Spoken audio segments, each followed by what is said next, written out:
Hello, Madison Story Slam people, friends, family, community members. Thank you so much for tuning in to this special Madison Story Slam live stream only Story Slam. Hope you're well. Hope you're feeling okay, staying safe. Hope working from home has been all right. If that's what you're doing, I hope that you are able to be home, or at the very least that work has made some accommodations for you. My work has made some accommodations for me, so I have been able to stay safe and all that stuff. If you don't know why we're not meeting tonight, we typically meet at the Wilmar Center the third Saturday of every month, not night. Where's my head? Yeah, and if you don't know why we're not there tonight, I've got one question for you. Where the fuck have you been? We're not meeting because of obviously the coronavirus and the spread of that, and we're limiting things. We actually made the decision to cancel the live event for Story Slam before any of the restrictions were put into place, before the restaurants closed down, and before it was limited to 10 or less people in public gatherings. We just believe that while we believe in storytelling and believe in building community through storytelling, we really believe that your safety and ours is more important. Your health, our health is more important than any of that. But we also recognize that this is a part of your lives, that Madison Story Slam is something that a lot of you look forward to every single month, whether it be at State Line Distillery or if it's at the Wilmar Center.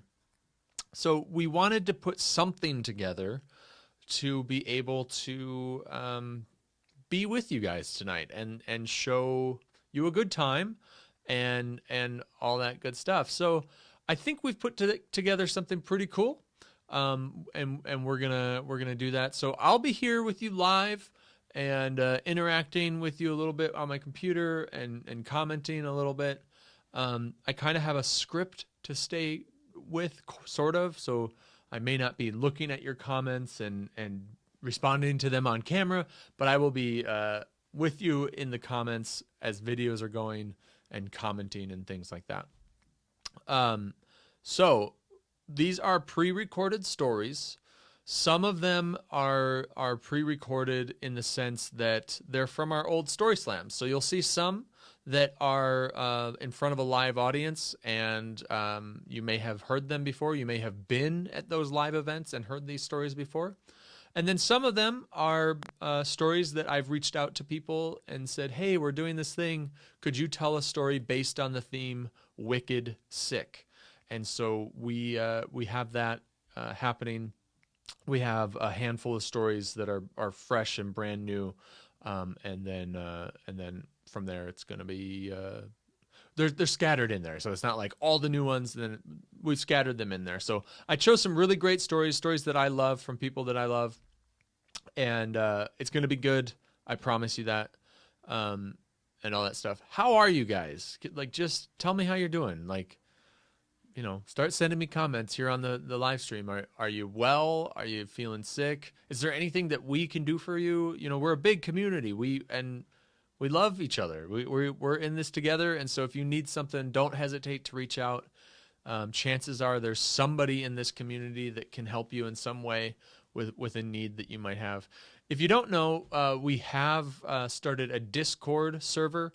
If you're familiar with Discord, then great. If you're not, it's sort of like Slack, if you've heard of Slack for your job or anything like that. Links to that, I'll go ahead and post a link to the Discord in the comment section here in a little bit. But yeah, Discord, you should join us on Discord. We're having a good time talking there and staying connected, especially through all this stuff. With the social distancing, we're doing everything we can to feel like we're still connected.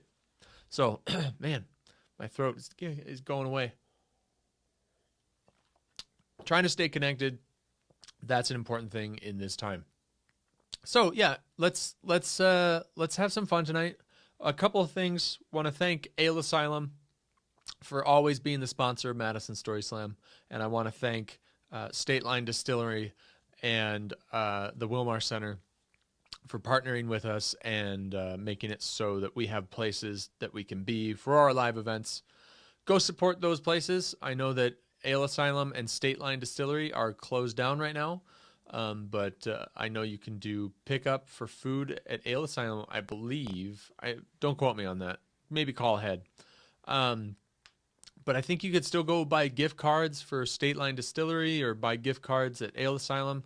These local businesses that have been supporting our local community here for the last 5 years, this Madison Story Slam thing, this is how we get to pay them back now. They have been paying it forward to us, and now we get to turn around and say, hey, we love you guys. We want to support you.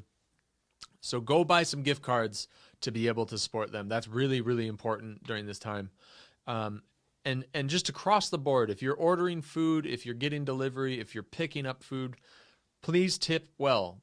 There are a lot of people in our community right now who are not getting the income that they are used to, and their bills aren't stopping. I know your bills aren't stopping either, but if you're fortunate enough to be able to continue working, if you're not in the service industry, and you're able to start working from home and still be receiving a paycheck, this is a time that you could help alleviate things for some other people. There's a lot of cool stuff going on in our community that you can be a part of, and community is really, really important. So look into those things, but those are just 2 tips. And then also, I will just say, we are suffering. We're probably looking at no live events for some time. And Madison Story Slam has bills to pay. They aren't exorbitant. It's not some huge, crazy bill every month, but there is a monthly nut, as they say. So we have a Patreon account. If you look down here right now, it's there. It's patreon.com/Madison Story Slam. I guess I would just humbly ask that if you find anything that we're doing important, if it's been important to you in the past, we hope that it continues to be important to you now as we're going through this, and we hope to become even more important to you and stay important to you in the future.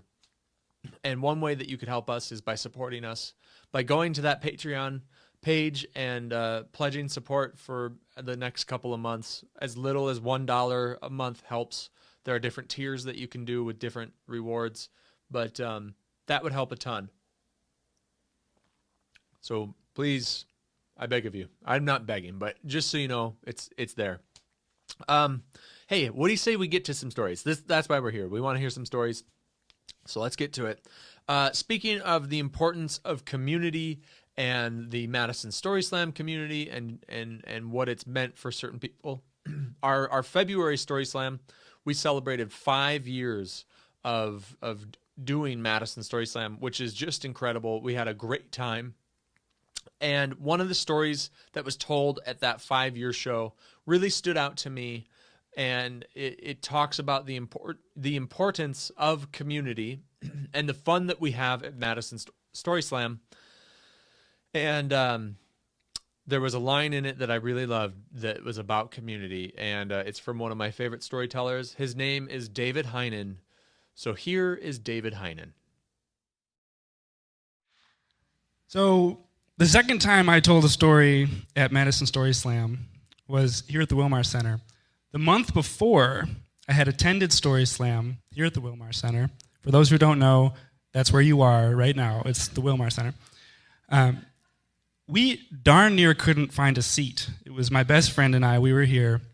Much like tonight, it filled up really quick. We got there at about 6:50. Stories start at 7, right? So, I guess it was on us. And the next month, I was intending to tell. So we were going to do things differently. The first month, actually, what happened is Adam gave up the table that he was using to check people in. So, what a gentleman, right? What a saint. The following month, though, I'm going to tell. And here's what you have to understand about me, okay? I'm not a big community guy, I'm not here to shake hands and kiss babies. I'm not running for office, okay? So when I'm here to tell a story, I'm here to tell a story. So when my best friend and I come and I intend to tell, we're not farting around, okay? The whole evening is planned out. We're going to get here right at 6. I'm going to sign up with Adam right in the beginning, because here's the thing. That night, my best friend's got a birthday party to attend. It's a surprise party. You can't be late. So we got to sign up so I'm in the early half of the storytellers. So the whole night's planned out. We got meats, we got cheeses, we got wine, a little cutting board, a little knife. We need a table. We get there, 6:10. We wanted to get there at 6. Wasn't my fault. It was her fault. Just want to point that out. It's packed. It was just like tonight. You can't even find a seat. So I go up to Adam, the host, and I say, hey, I'm hoping to tell a story tonight. It's pretty crowded. He's like, yeah. I'm like, well, hoping to tell a story. Oh, well, 16 people are already signed up, so I can put you down. Like, 16 people? Last month, we barely had a dozen. In my head, I'm thinking, like, how in the world did 16 people show up between 6 and 6:10 to sign up to tell a story? So my best friend and I immediately go into evening recovery mode. Y'all know what this is like. Our top option's gone, so we're cycling through. We're walking around the Wilmar Center, meandering, trying to find a chair, no chairs. So we're like, okay, we could go out and get Indian food, a little butter chicken, little tikka masala, come back. Maybe I can get in. We could sit pretzel style on the floor for 3 hours. That sounds great. Eventually we realize that I'm not going to tell a story that night. I'll tell it another time maybe. We'll go back to her apartment. We'll eat our meats, eat our cheeses, drink our wine, have a seat, put the live stream on the TV, right? And as we're cycling through these progressively worse options, because again, I wanted to tell, like, it's not like my story was perfect for the theme or whatever. I'm not upset. I come to realize that really the problem here is Adam. I mean, think about it. What right does he have to start Madison Story Slam 5 years ago, build it up from nothing? I mean, I wasn't there 5 years ago. From what I hear, it was like radio broadcasts, 1920s technology. It's like and now we got 3 cameras, we got a live streamed audience, production value through the roof. Adam's got storytellers coming out of his ears, packed house. Like, come on. And now I can't tell a story? What? So I'm thinking I'm going to go up and give this cowboy a piece of my mind. So I walk up to him and I'm like, hey, man, we're going to bounce. Yeah, are you sure? Yeah, I wanted to tell. Adam, unfazed, doesn't skip a beat. He's just like, well, if I put you first, would you stay? I'm like, yeah. Are you sure? Would that be worth it to you to stand for 40? No, yes, I will gladly skip the 16 people. Oh, by the way, how in the world did 16 people show up between 6 and 6:10 to sign up to tell a story? Oh, well, most of them signed up online. You can sign up online? Yeah. Oh. So, long story short, the day is saved by Mr. Adam Rusted. We're Facebook friends. Whatever. I've never pronounced his name out loud. Anyway, Adam starts stories 15 minutes early. I tell my story. It goes well. I get some laughs. I never expect to get laughs. Make some mistakes. Always expect to make mistakes. My best friend and I go back to her apartment and put the live stream on. We eat our meats and cheeses, eat our cheeses and meats, have some wine, throw some grapes out from the fridge. Surprise, last second addition, to the menu. We put the Story Slam live stream on the TV, and the most amazing thing happens. One of the subsequent storytellers, really good storyteller, don't know his name, really well-told story, very funny. He references my story in his story. He kind of piggybacks off one of my jokes. And I'm just sitting on a couch watching the television. And again, I'm not a big community guy, but there it is on the screen. Irrefutable evidence that I exist.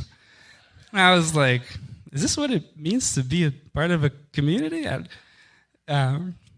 So I guess my message is to anyone who hasn't told a story here at Madison Story Slam, you should. Because this man will accommodate you. These people will listen to you. And they'll remember you. You know? Developing community doesn't happen easily for everyone, but it happens easily here. Thank you.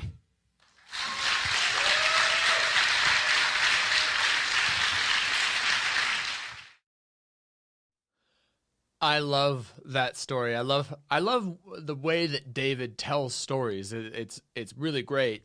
But I love that line, and I'm gonna butcher it. It's community doesn't always happen easily for everyone, but it happens easily here at Madison Story Slam. That line, when he said that, I just about cried. But yeah, I love that line. I love the way, David, that you tell stories. Thank you so much for being in our community and sharing that story. And I'm glad that I apparently bent over backwards to get you to tell your first story, because you've been a great member of our community ever since. Next up is another dear member of our community, has told many stories at Madison Story Slam events. And this one in particular is from our theme. I believe it was Under Pressure. I believe, yes, for sure. It was in October. It was a Halloween. So every October we do a costume contest. So he is in costume as Flo from whatever insurance company that is.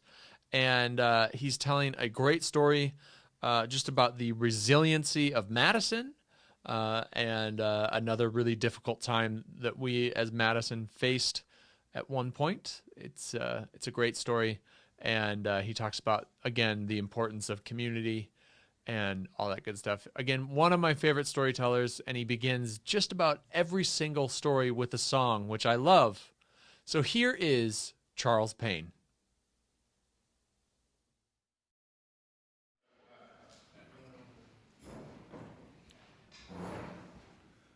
Wade in the water, wade in the water, children, wade in the water.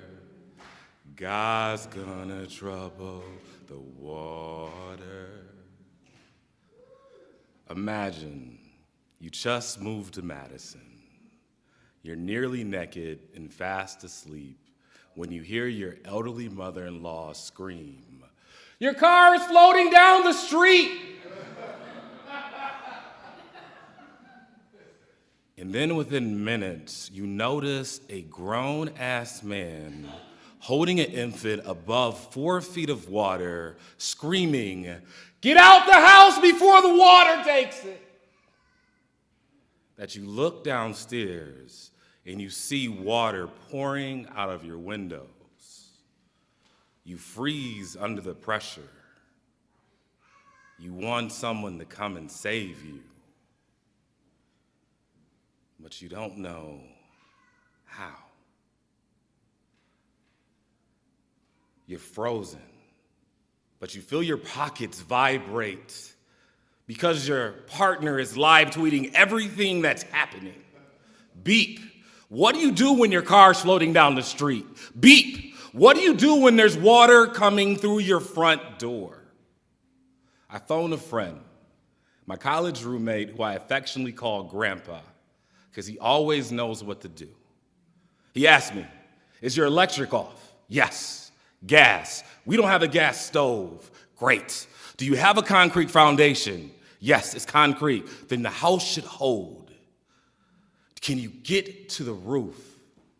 "We don't have a ladder that's tall enough to get to the roof. So do you have something you can put your mother-in-law on if the water gets any higher, because you might have to leave the house?" I grabbed my mother-in-law's antique wooden dining hall table, which is heavy and about this wide, and try to build a raft, only to hear my mother-in-law scream, "Boy, that ain't gonna float."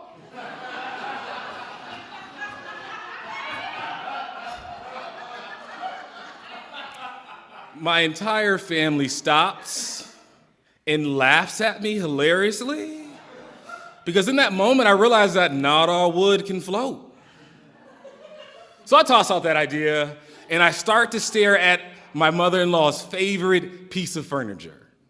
Now, what you need to understand is I needed this furniture because my mother-in-law is so top-heavy, and her feet are so tiny, there is no way her little baby feet could kick her to safety. And take notice that in my marriage, my mother-in-law comes first, what my wife wants comes second, and then it's me. So if I don't Leo or Leonardo and save my Titanic Kate from this situation, bro, I'm single. Like, she's gonna leave me. So I look at this piece of furniture and I prepare it for battle, and then I wait because I need to conserve my energy if I'm gonna carry two people into all this water. Now, as I'm waiting, a memory floods my mind. I'm 4 years old. My father throws me in the deep end of the pool, and for 2 to 3 minutes lets me struggle on my own. My eyes are wide shut. My arms are frantically furling above my head. My legs are kicking and churning, trying to kick off the temptress that is trying to pull me down. Open my eyes wide and take in the world like I might leave it soon, then slam them shut before water pours through them like the water that was coming to my downstairs windows. Snot shoots out my nose like a cannonball. I do not scream, I do not cry. And then finally, my father dives in and pulls me to safety. Luckily, our foundation did not break like the other houses on the block. We were safe, but our spirits were broken. We lost everything in that flood, including 2 beds that we couldn't afford from Sleep Number that we had for 7 days. And then a miracle happened. A friend who saw my wife's tweet started a GoFundMe. This story slam right here, who was having their own GoFundMe, posted theirs on the site, and people began to donate so that we could move. We found a U-Haul that we could drive around and look for apartments because this small company called Epic had all the rental cars for the next 2 weeks. We found a more expensive apartment, but they would only give it to us if we signed for 18 months. I was able to get back to work because strangers came to my house and helped me empty out my basement and throw away everything that was wasted away by the water.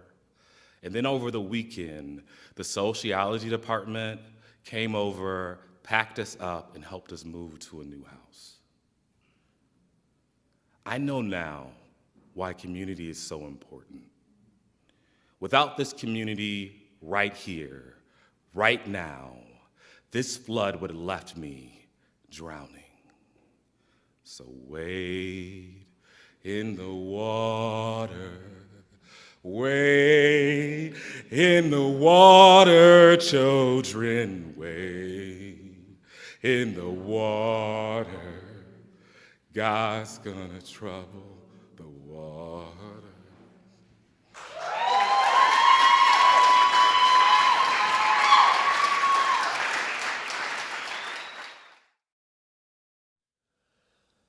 I love, and I've said this a few times, I love the quality of Charles's voice that is like grandfatherly. He's just this smooth voice and just, oh, it sounds so good. Charles, please read some audiobooks and read me to sleep every night. That would be great. And thank you so much for that beautiful story. Thank you for telling it that night. Thank you for letting us share it again with this community now at a time when we need to hear it. Speaking of, our theme is Wicked Sick, and speaking of our theme, Wicked Sick, we hope that you aren't, whether it be coronavirus related or not.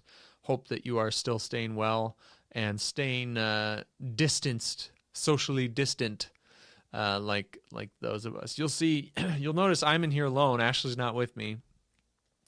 we're socially distancing ourselves from each other because we work with each other and we're married and we see each other too much. No, we're not actually trying to stay away from each other. But speaking of that theme, our next storyteller is telling a story that's based on Wicked Sick. He does not have coronavirus. So this is not a story that's in front of a live audience. It's not one of our old stories that we're reusing for this. He sat down and recorded a video just for you guys that we're going to live stream for you.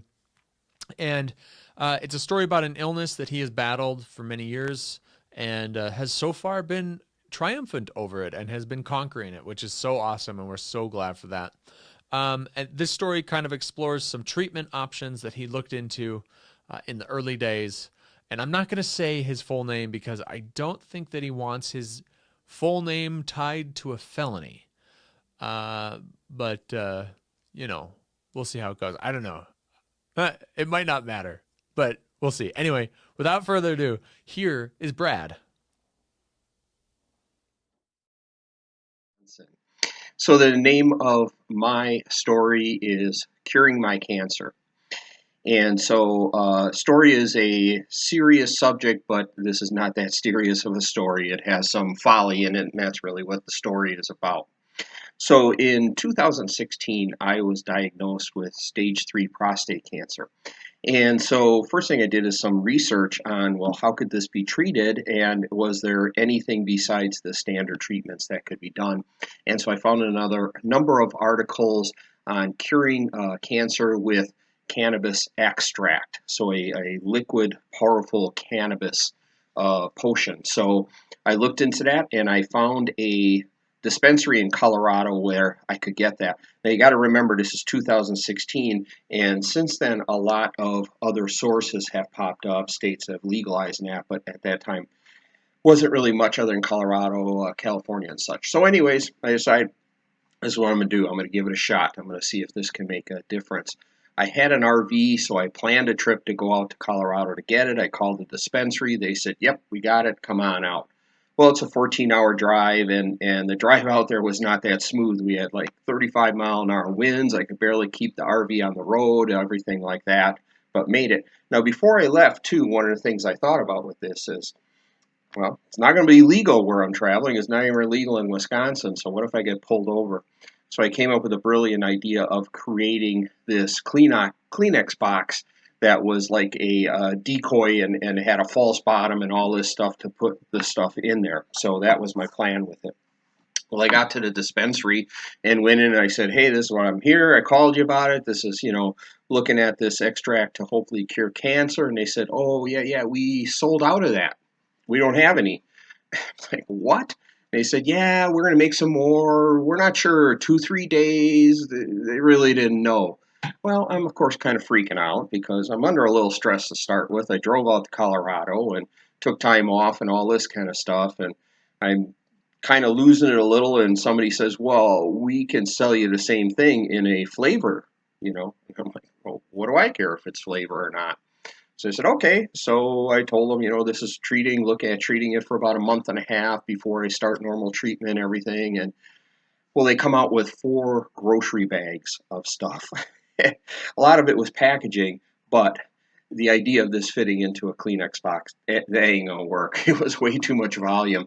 And it really was kind of the volume that there was really not going to be any good, true hiding place, and all that. So I packed it up, I put it in a closet, and I head back. Well, so I'm driving back, and I'm like, oh my God, if I get pulled over, this is a large quantity. I could go to federal prison with this. This is a pretty big thing. And so I'm driving back, and I'm nervous. Now, if any of you know me and know Story Slam and have been there before, I told the story about Bedford, Nebraska. Well, the great majority of my drive is through Nebraska. I mean, I might have a warrant out for my arrest. So the whole way I'm driving, I'm like, do I drive the speed limit? Do I drive more? How do I not look suspicious is the whole thing. And so the whole way I was kind of, again, a little freaked out and nervous about that. But I did make it back. And so So I made it back and got back, and I start the treatment. And basically, when you talk about like extracts or edibles or anything like that, they are normally a 10 milligram dosage. So that's what you would take to get high, really. And so the protocol in this stuff of the cancer curing supposedly idea was that you start with 10 milligrams, and every 3 or 4 or 5 days, step up another 10 milligrams and take that every day and go up. Well, after a while, you're getting some pretty big quantity, and the top level is about 80 milligrams. And I would have to time this stuff a little bit before going to bed so I could at least be asleep, because conscious was not really, conscious was a different theory on it. And I got to tell you, I had some really incredible dreams during that time period. So that was it. But finished up, and basically it did go through that and finish the treatment, so to speak, and kind of bumped up against when they wanted to do my standard treatment, and did some more testing, and my levels had dropped by like 30%. So it actually had an effect, but it wasn't enough. I wasn't going to take the chance at only 30% drop and continue on and all that. So I did go into the standard cancer treatment, which has worked out, and I've been in remission since then, and no sign of cancer at this point. And so that's where I'm at. So it was a pretty good adventure to go through that. So anyways, moving on of that, I've actually started my own nonprofit. So if anybody could do me a favor and go check that out just to get more activity, it is called Brad's List, and it's www.bradslist.info. So BRADSLAST.info. So thanks a lot, you guys. Have a great time, and carry on. Thank you. Thank you, Brad, for sharing that story. And we're glad that you're okay. We're glad that for the years that we've known you and that you have been a part of our community, that you've been healthy and have been kicking ass, cancer ass. And we want to definitely encourage people, head over to bradslist.info to see what he's doing over there and how you can help. That would be amazing. Hey, just like always, we take breaks. We do 3 stories and then we take a break. So we're going to take a break. It's just 3 minutes. We'll keep doing this all night. As long as this stream goes and is cooperating, we'll be taking 3-minute breaks so that you can get up and get a drink. You can go get some food really quick from the cupboard, dip into your stash of food that you're hoarding, maybe check on your toilet paper, see if that's still there and good, and all that stuff. But when we come back, we're going to have more stories, and we're going to continue to have a great time tonight. Thank you for tuning in. And once again, if you would like to help support what we're doing here at Madison Story Slam, you can go to patreon.com/Madison Story Slam.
Okay, we are back from our first break, and before the break, you heard a story from Brad, who was telling a story about treatments that he used on cancer and tried with cancer, and he kind of talked about that a little bit. Our next storyteller, actually, the first time that she told a story at Madison Story Slam, it was, I believe, right after she found out that she had been diagnosed with cancer, or maybe it was she had been in remission and then found out that cancer came back. I don't remember for sure. But this story that she's telling is kind of about that same stuff and the battle with cancer. We thought it was fitting with our theme tonight of Wicked Sick, and she is awesome, and she has such a great attitude of resilience, and yeah, it's going to be good. It's a good message for you tonight, as we all kind of are unsure of health things and everything going on. And she's alive and well. I know that she had been waiting on some tests to come back about coronavirus, and they came back negative. So, woo, that's awesome. Yeah, she's a great storyteller. And this is actually a story from our Story Slam event. The theme was scars. This is a couple years ago, and it's really good. So, without further ado, here is Emily Schindler. So, the last time I was here, I had cancer. It's true. It's okay. And I don't now. So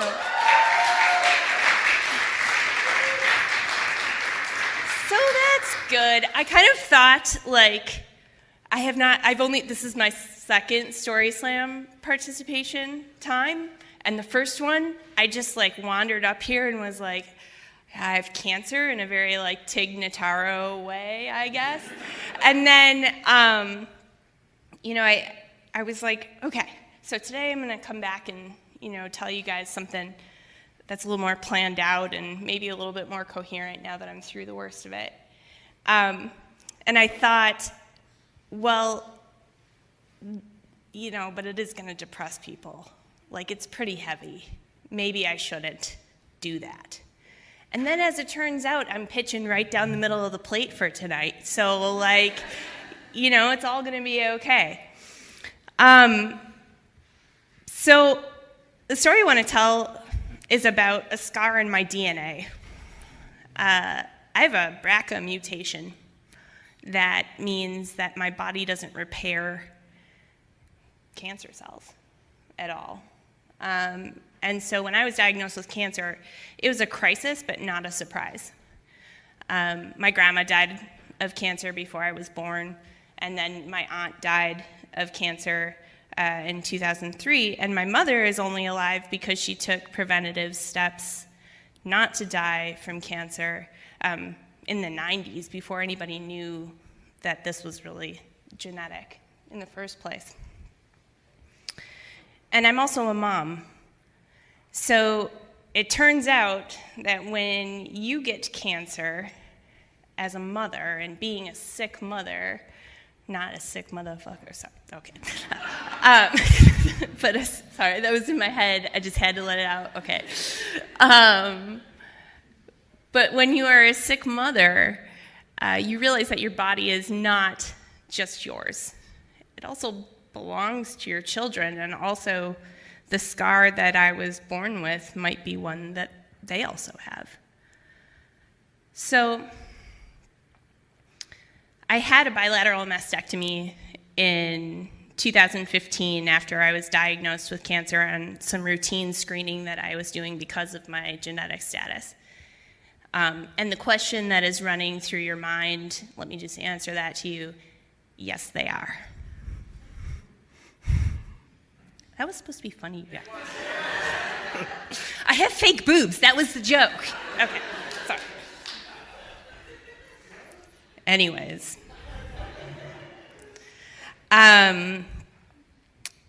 So, it's hard to recover from that. That's my husband. So anyways, I had a bilateral mastectomy in 2015, in May of that year, and I kind of went into the surgery like, I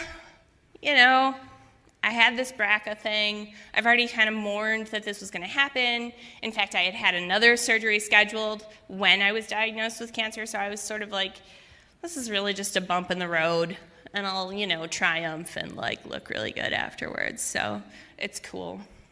The surgery itself was traumatic. I remember trying not to cry when the doctors were drawing on me before the surgery. I'm working with textiles a lot, and it strikes me that it's the same thing that a seamstress would do with a pattern on fabric. So I woke up from the surgery. I was in a lot of pain, more pain than I had ever been in, really, even with my labors and C-sections of my 2 children, who were 4 and 1 at the time. And I, asked to stay in the hospital an extra day. My doctor, who I thought was being a huge dick, was like, no, I want to get you out of here. And I was like, yeah, I've been pushing the morphine button. Not the first time we've heard of that tonight, right?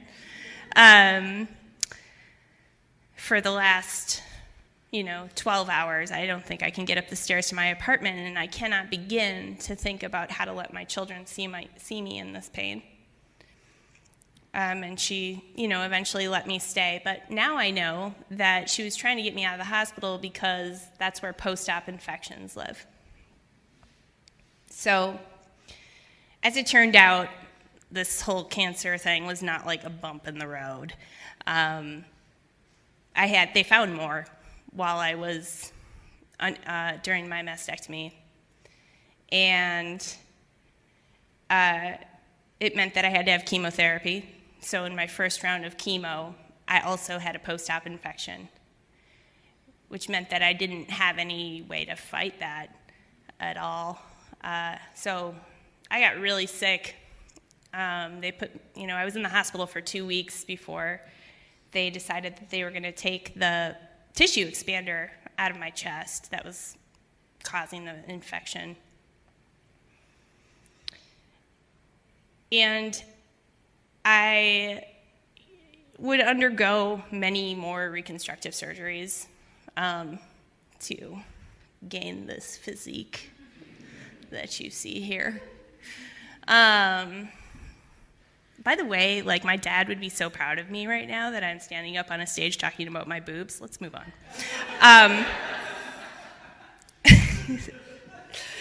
In any case,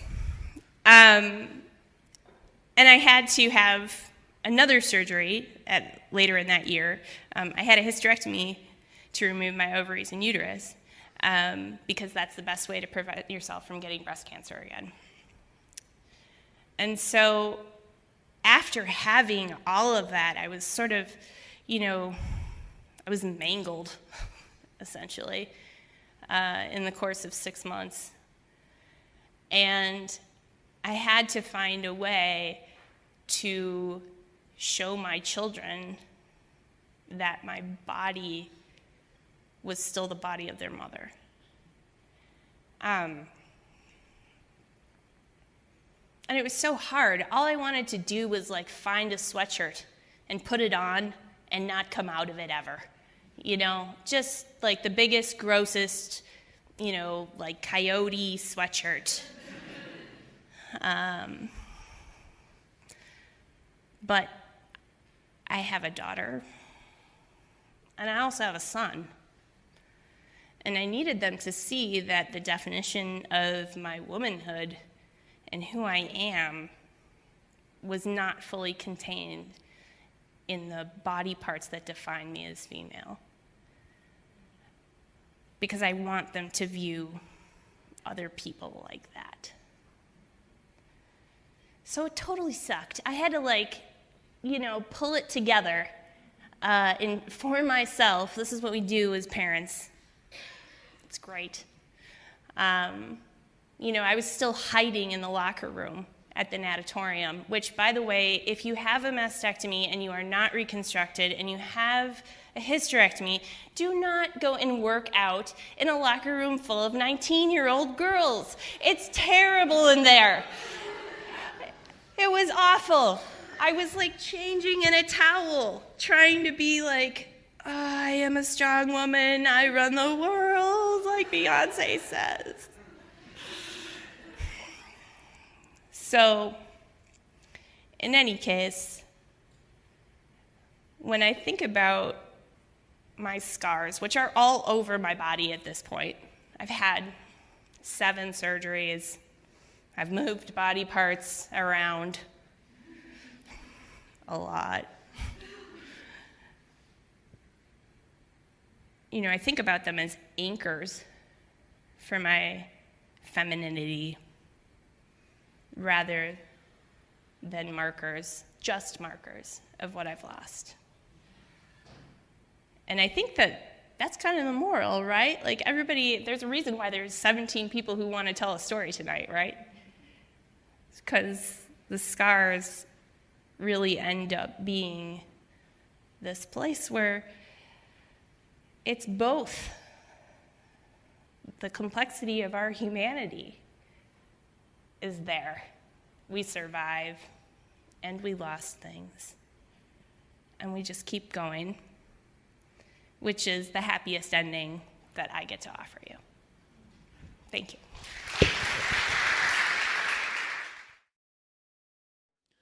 Thank you so much, Emily, for sharing that amazing story. And it's just awesome. It's just awesome to hear. I love hearing that story again. And we're so happy that you're healthy and still with us. I'm glad that everybody's still with us, just so everybody knows. Hey, next up is a storyteller who is great and has actually hosted Story Slam for me when I was not able to host. I believe it was a night that Ashley couldn't come and work in the kitchen, so I had to work the kitchen, and then he actually hosted the Scars Story Slam theme, I believe. One of them. We've done the theme Scars a few different times. This is another video where it's not told in front of a live audience. He recorded just a solo video based on the theme Wicked Sick, and it's going to be a good story for you to hear. He is a children's author. You can check him out at livingonehanded.com. Put the link here and you can see it and stuff. But yeah, he's a children's author, has written a book called Different is Awesome. Definitely go check him out. His name is Ryan Hack, and he is one of the funniest people I know. So here is Ryan Hack.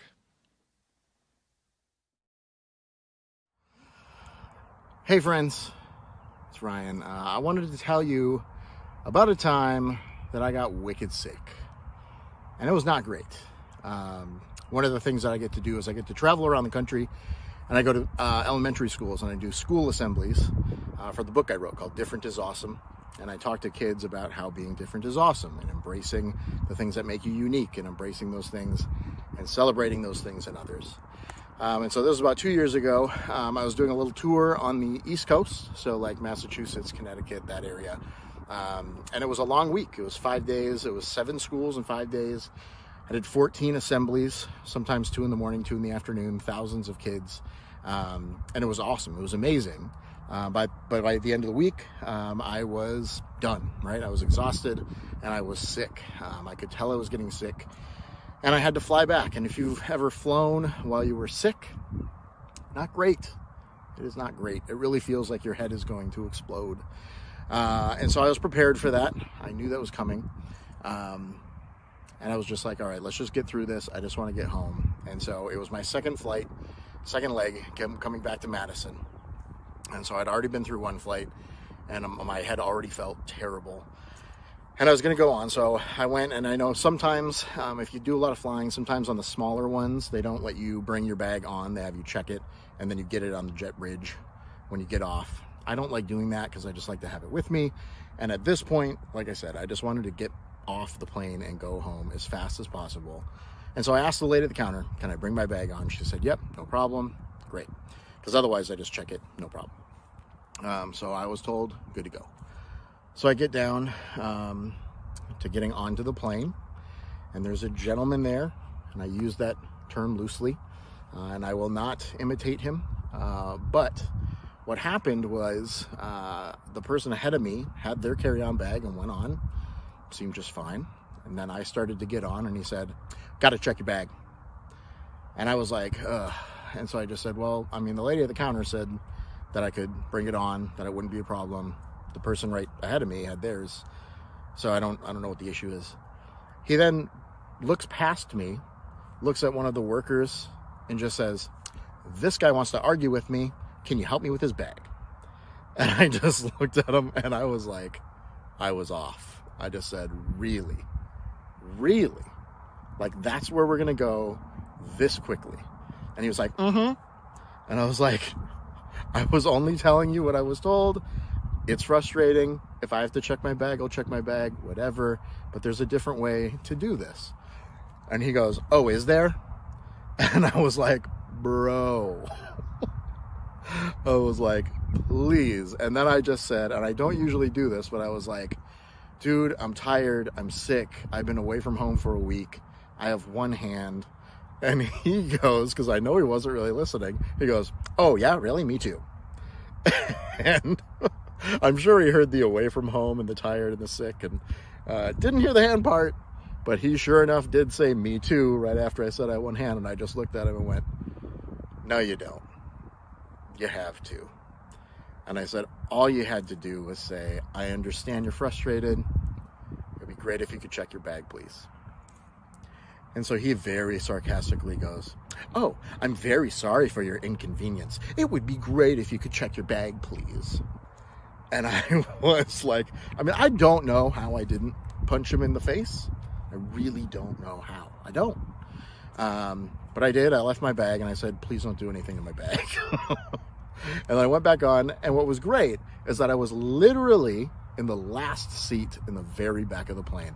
And I could not have been happier because he stayed in the front, and I don't know if that was where he was originally supposed to be, but he sure did stay there the entire time, and I was in the back, and I seethed for a little bit, but then I did, I let it go, whatever. Nothing happened getting off the flight, got my bag, but it was so frustrating. And then as I got off the plane, I was, like I said, I had this head cold, and it was terrible. And when you try to pop your ears when you're flying, and you do all the things, you're chewing gum, you're yawning, right? You're doing all the stuff with your jaw. I'm doing that stuff and nothing is happening. And I'm talking to my wife because I'm like, I landed, I'm good. And I'm starting to panic, like for real. I'm panicking because I can't get my right ear to pop. My left one seemed okay. Right one would not go. And I couldn't get it. I'm walking down in the airport and I'm just doing all the like everything I possibly could to get this ear to pop. It would not do it. And then I just am like, I'm deaf. Like that's what's happening. I'm deaf now. And I'm telling my wife, like, I can't hear out of my right ear. It's gone. It's stuck. I don't know what I'm going to do. I can't hear anymore. That's it. Right? And I'm just in full on panic mode walking down. And then gloriously, all of a sudden, randomly, walking down, and it just goes, ooh, open. And I just yelled, "Hallelujah." And everyone around me was like, okay. And I was like, it's fine. I thought I was deaf. I'm not, I guess. It's great. My wife is freaking out. It's cool. So it was fine. It ended up fine. But I really did think that I was going to be deaf for the rest of my life. But I was not. And then I went home and slept for like 2 days straight and was just sick and was like, that was awesome, an amazing experience, but being sick sucks. And so I guess the moral of the story here is to be patient, do the things you know you're supposed to do, and it's going to be okay, right? That's kind of where we're at right now. And so I would encourage you to do that. Do what you know you should be doing. Be patient. It's all going to work out. So there you go. Wicked sick. All right. Love you guys. Bye.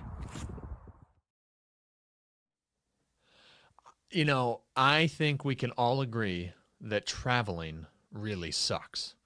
And when you encounter somebody who is not great, and they should be better, that really can make it a lot worse. Thank you, Ryan, so much for sharing that. And I'm glad you're not deaf. You know, that would be a bummer. Speaking of being wicked sick and health stuff, as many of you know, I thought I'd just give you an update. As many of you know, in December, I was diagnosed with type 2 diabetes. When you're diagnosed, you're diagnosed with what they call an A1C test.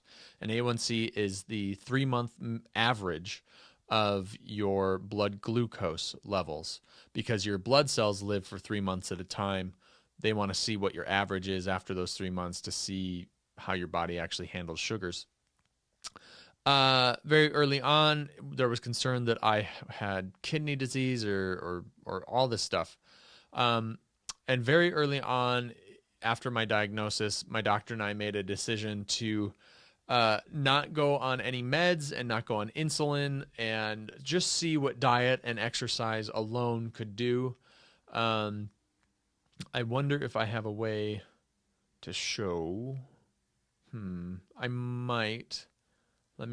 I'll talk and try and do some things here. So I was diagnosed. When I was diagnosed, I was around 285 pounds or so. And I was a smoker, a heavy drinker.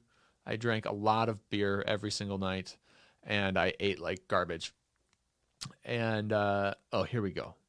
Yeah, so this is a picture of me about a week after I got diagnosed. And then I can show this picture here. This is me last week. So I've lost, since I got diagnosed, I've lost about, what is that? So like 285, I'm like 220 right now. So what is that? Like 65 pounds? Yeah, something like that. I quit smoking, like the day of diagnosis. I quit smoking. I quit drinking alcohol. Started eating clean. Started exercising every day. I shoot for about an hour, or I shoot for about 45 minutes of exercise every day. But on good days, I'm a little over an hour. On just, hey, I want to meet my minimums, it's like half an hour. But yeah, that's going really well. But the big news that I want to share with you, so an A1C between 5.7 and 6.4, you're considered diabetic. 6.5 and above, 5.7 to 6.4, you're pre-diabetic. 6.5 and above, you are diabetic. So anything under 5.7 is considered a non-diabetic number. Not that once you have diabetes, you have it forever. It's a misunderstanding that you can reverse type 2 diabetes. But like if you were just a person going in to get blood work and you had an A1C test and it was 4.8, you wouldn't be diabetic. That's a non-diabetic number. It's possible for diabetics to have non-diabetic numbers, but again, it doesn't mean they're not diabetic. It just means that maybe their diabetes is more in remission. That's a better way of looking at it. So I was diagnosed with an A1C of 13.5. Again, remember, diabetic is 6.5 and above.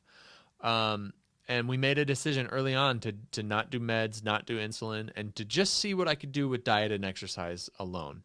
And then when we had my 3-month follow-up, we would assess that. We would see what my next A1C was, and then we would decide if I needed to be on meds and insulin and all that garbage. It's not garbage. It's life-saving stuff that I know many diabetics need it, and it's good for them. So awesome. I didn't want to be on it. And so I was really thrilled that my doctor was down to like, let's try an experiment and see what we can do.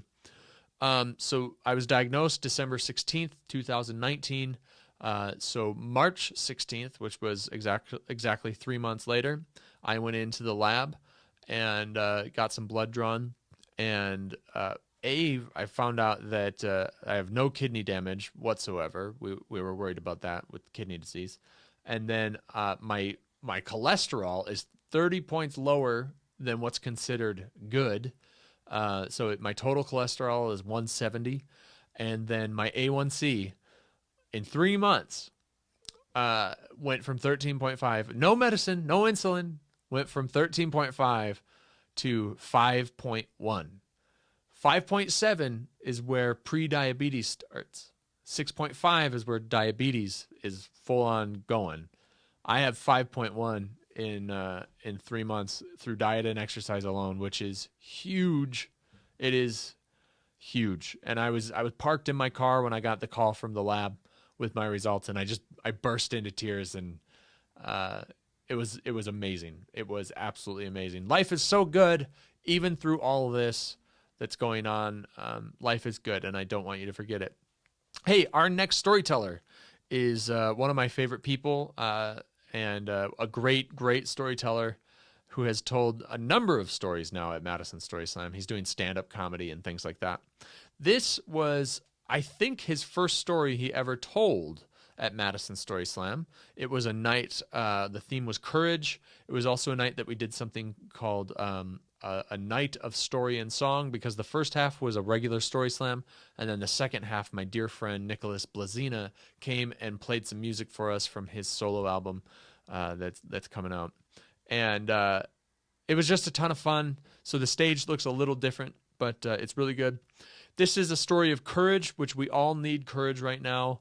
That's very important. And I know this story is going to entertain you. It's going to make you laugh. And I'll shut up and get to the story. This story is about, it's not about pasta.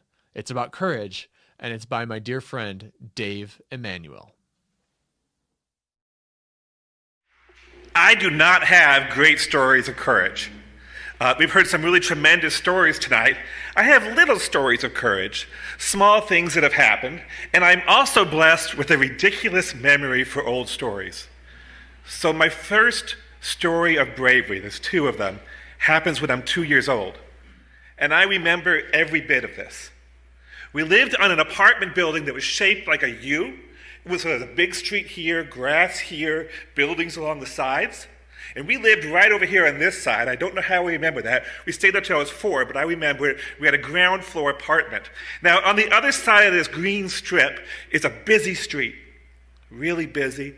And on the other side of that busy street, the most beautiful hill I've ever seen in my life. Because I was 3, and that was the hill I was not allowed to go to. It was across a busy street. Well, my parents watched over me, this would have been the early 70s, so they didn't watch over you like they do now. They kind of let you alone. And the door was open. And I'm in my diaper and nothing else.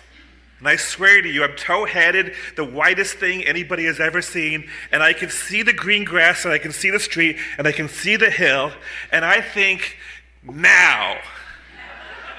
This is your chance. Okay, I don't know if I said now, this is your chance, but I felt something like that. And I started booking it. You know, I don't know how you run when you're 2, but it's like that. And I remember the feel of the wind and the cold air on my chest. We're in New Jersey. I don't know what time of year it is. It's not snowing. And I'm on my way, and it feels brave, and it feels good. It felt like freedom. I can remember running. I could hear don't worry, don't make it to the street. Don't worry. I can remember knowing my dad was right behind me, right? And I know he's going to catch me. I'm not going to make it. And I think, just run. And I can remember his hands grabbing my back and lifting me off the ground. And I'm still running. And I feel good. I feel brave.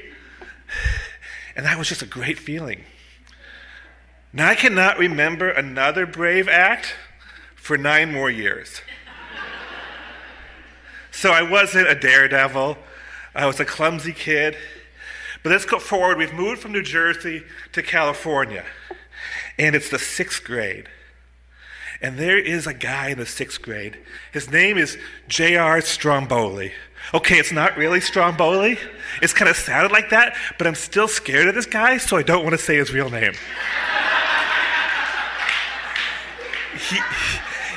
He was 6 foot tall. I'm 6'4". He was 6 foot tall in the 6th grade. And I cannot tell you how many times he beat me up. This is the 70s, 80s. You just got to beat people up back then.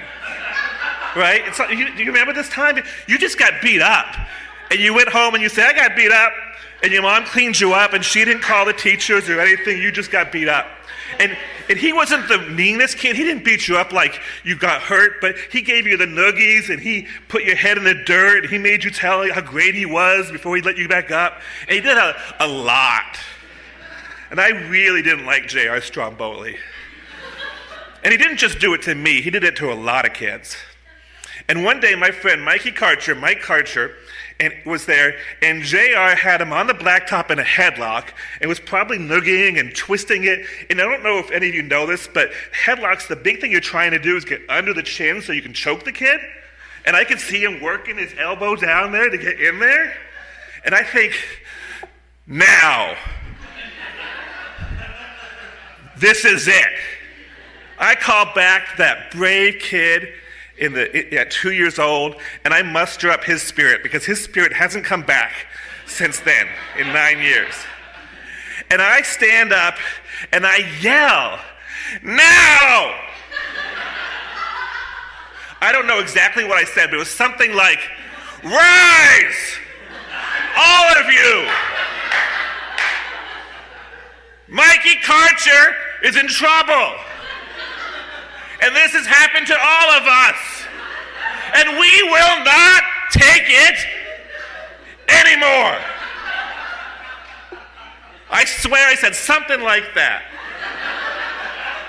And it must have been pretty good, because Tatsumi Arakawa comes around the corner, Todd Simmons comes around that way, I see Michael Collins, I see Todd Haskins, I see all these kids, all these victims. Right? I'm 6'4" now. I've been working out. I'm still scared of J.R. Stromboli. But I'm little then, and we're all little. And you know what? We form a circle around J.R. Stromboli.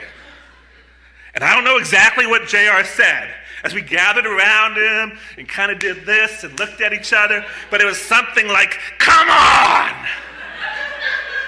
Because in the 6th grade in the 70s, there's nobody watching you. And you can just beat each other up. And JR is right there, and we're looking, and we all know the first one to move is going to get his butt kicked. So I think to myself, yeah, and I'm going to be honest, I don't remember the 2-year-old this time, but his spirit is in me. And I run straight at J.R. Romanoli, who by now has thrown Mikey Karcher to the ground, and Mikey has crawled over and joined the circle. And I'm running, and I'm going to punch JR right in the mouth, because it's 1980, and you could punch people in the mouth in 1980. And I go to punch him, and as I'm punching him, I think, if you punch him, he's going to punch you. So no, I slap him. Right across the face, and just keep running. Right by him, slap. I slapped the mic, but I don't know what happened. The circle parts to let me through. And I hear J.R. Romanoli, like that feeling of my dad, except my dad's going to pick me up and call me a little Dickens or something, and J.R. is going to hurt me.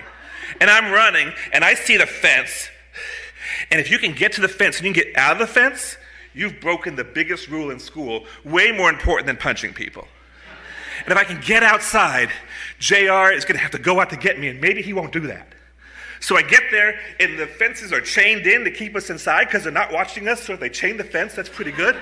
And I just slip out of the chain, kind of gracefully for me, and I'm about to go.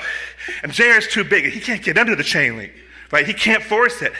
And I'm running, and I turn around to look, and I don't know, 300 kids? Just get him from behind. I look back, and like Tatsumi Arakawa is there, he's up on top, and Jason Yoakum has a knee, and Mikey Karcher's trying to get him too, and we didn't really hurt him that bad, but you know, some teacher must have seen this, and nobody came. Nobody came. Now I will tell you that it is likely that I got beat up by J.R. Stromboli sometime in the future. But my brain has put that aside, and the story ends there, with us rising up with courage. Thank you.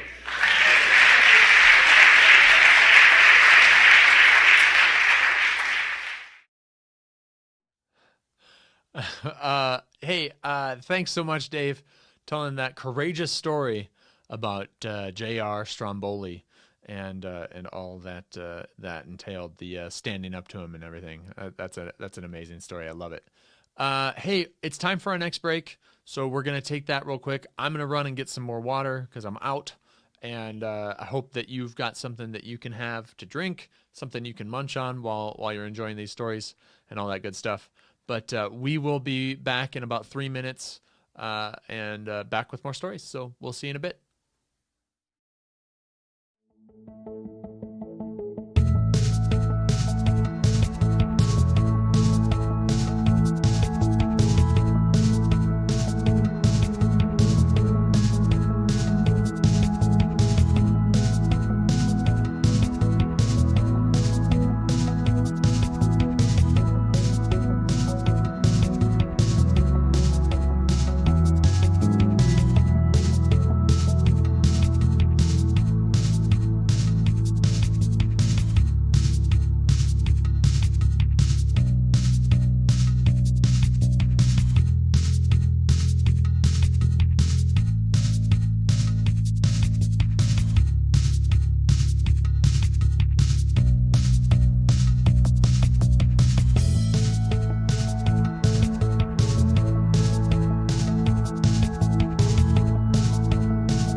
Hey, we are back from break. Hope you got something that you could eat and feel good about. Stretch your legs a little bit and, I don't know, maybe poke your head out on the patio and sing like the Italians are doing. I'm not sure.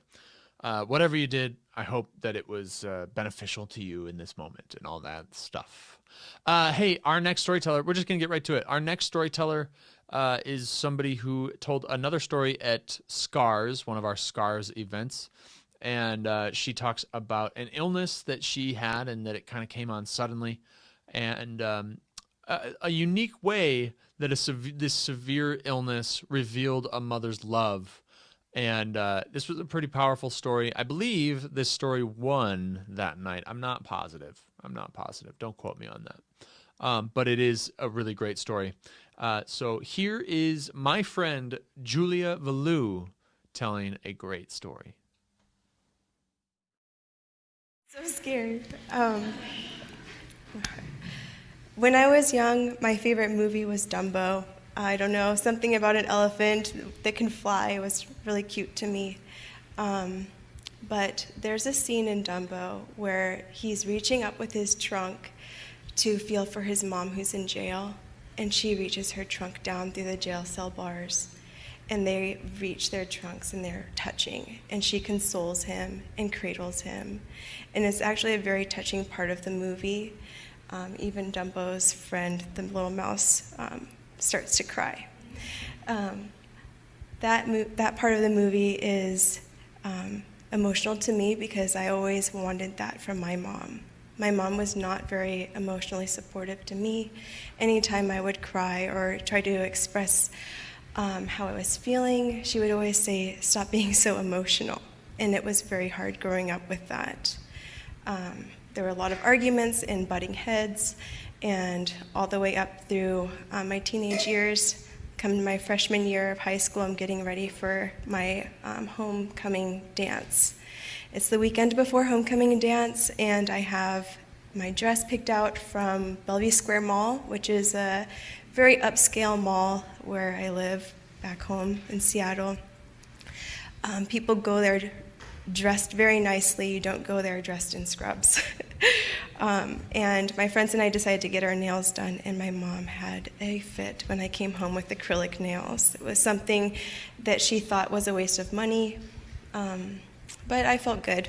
That night, I went to bed feeling really happy that I have my dress set for the weekend coming up ahead, and that morning I wake up and I have a dull, achy pain in my back.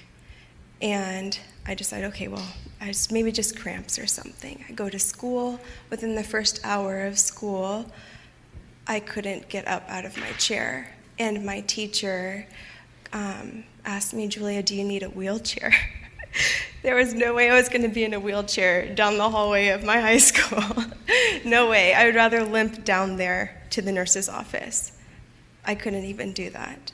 I had one of my friends help me down there, and I'm just hanging on to her. The pain is excruciating back here at my lower back.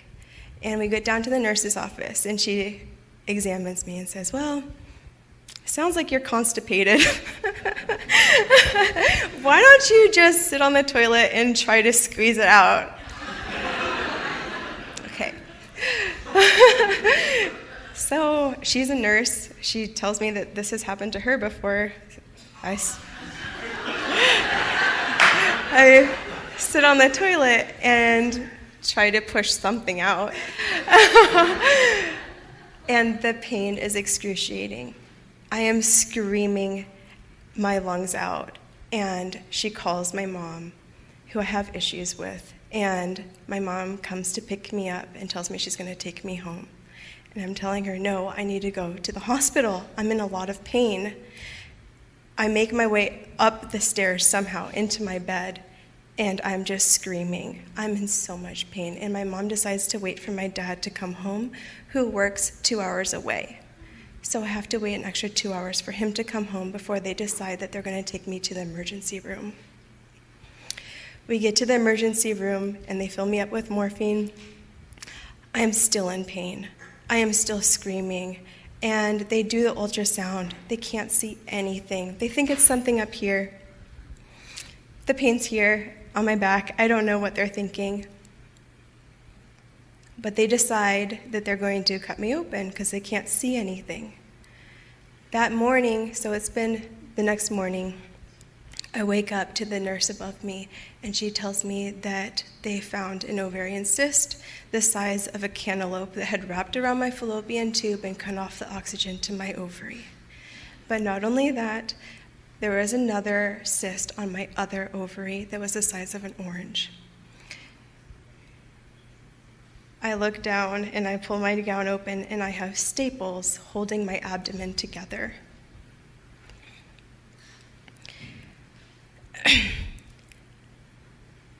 On top of this, she tells me that I might have cancer, that they're going to test one of my cysts for cancer. And on top of that, I may never have children, which is very sad for me. I've always wanted to be a mother, and learning this at a very young age was heartbreaking. And on top of that, she told me that this might happen again later in my life, that a cyst will grow on my ovary, the one that's okay. So I spend 5 days in the hospital. On the day that I come home is the day I should be at homecoming, and I feel like crap.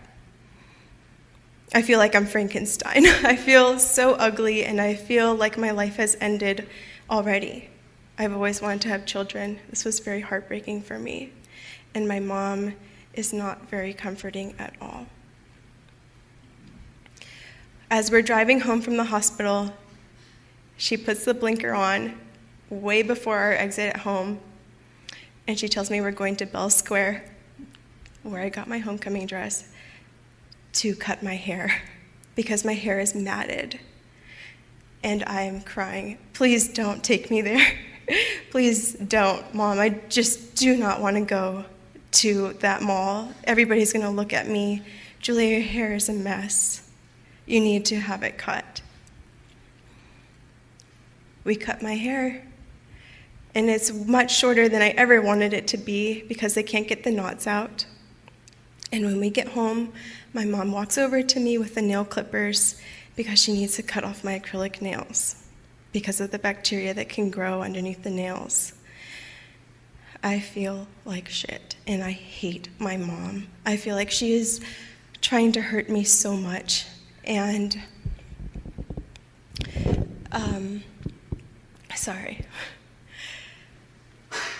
For 2 months, I'm waiting for my body to heal. I'm trying to get stronger so I can go back to school. Everybody's wondering where I am.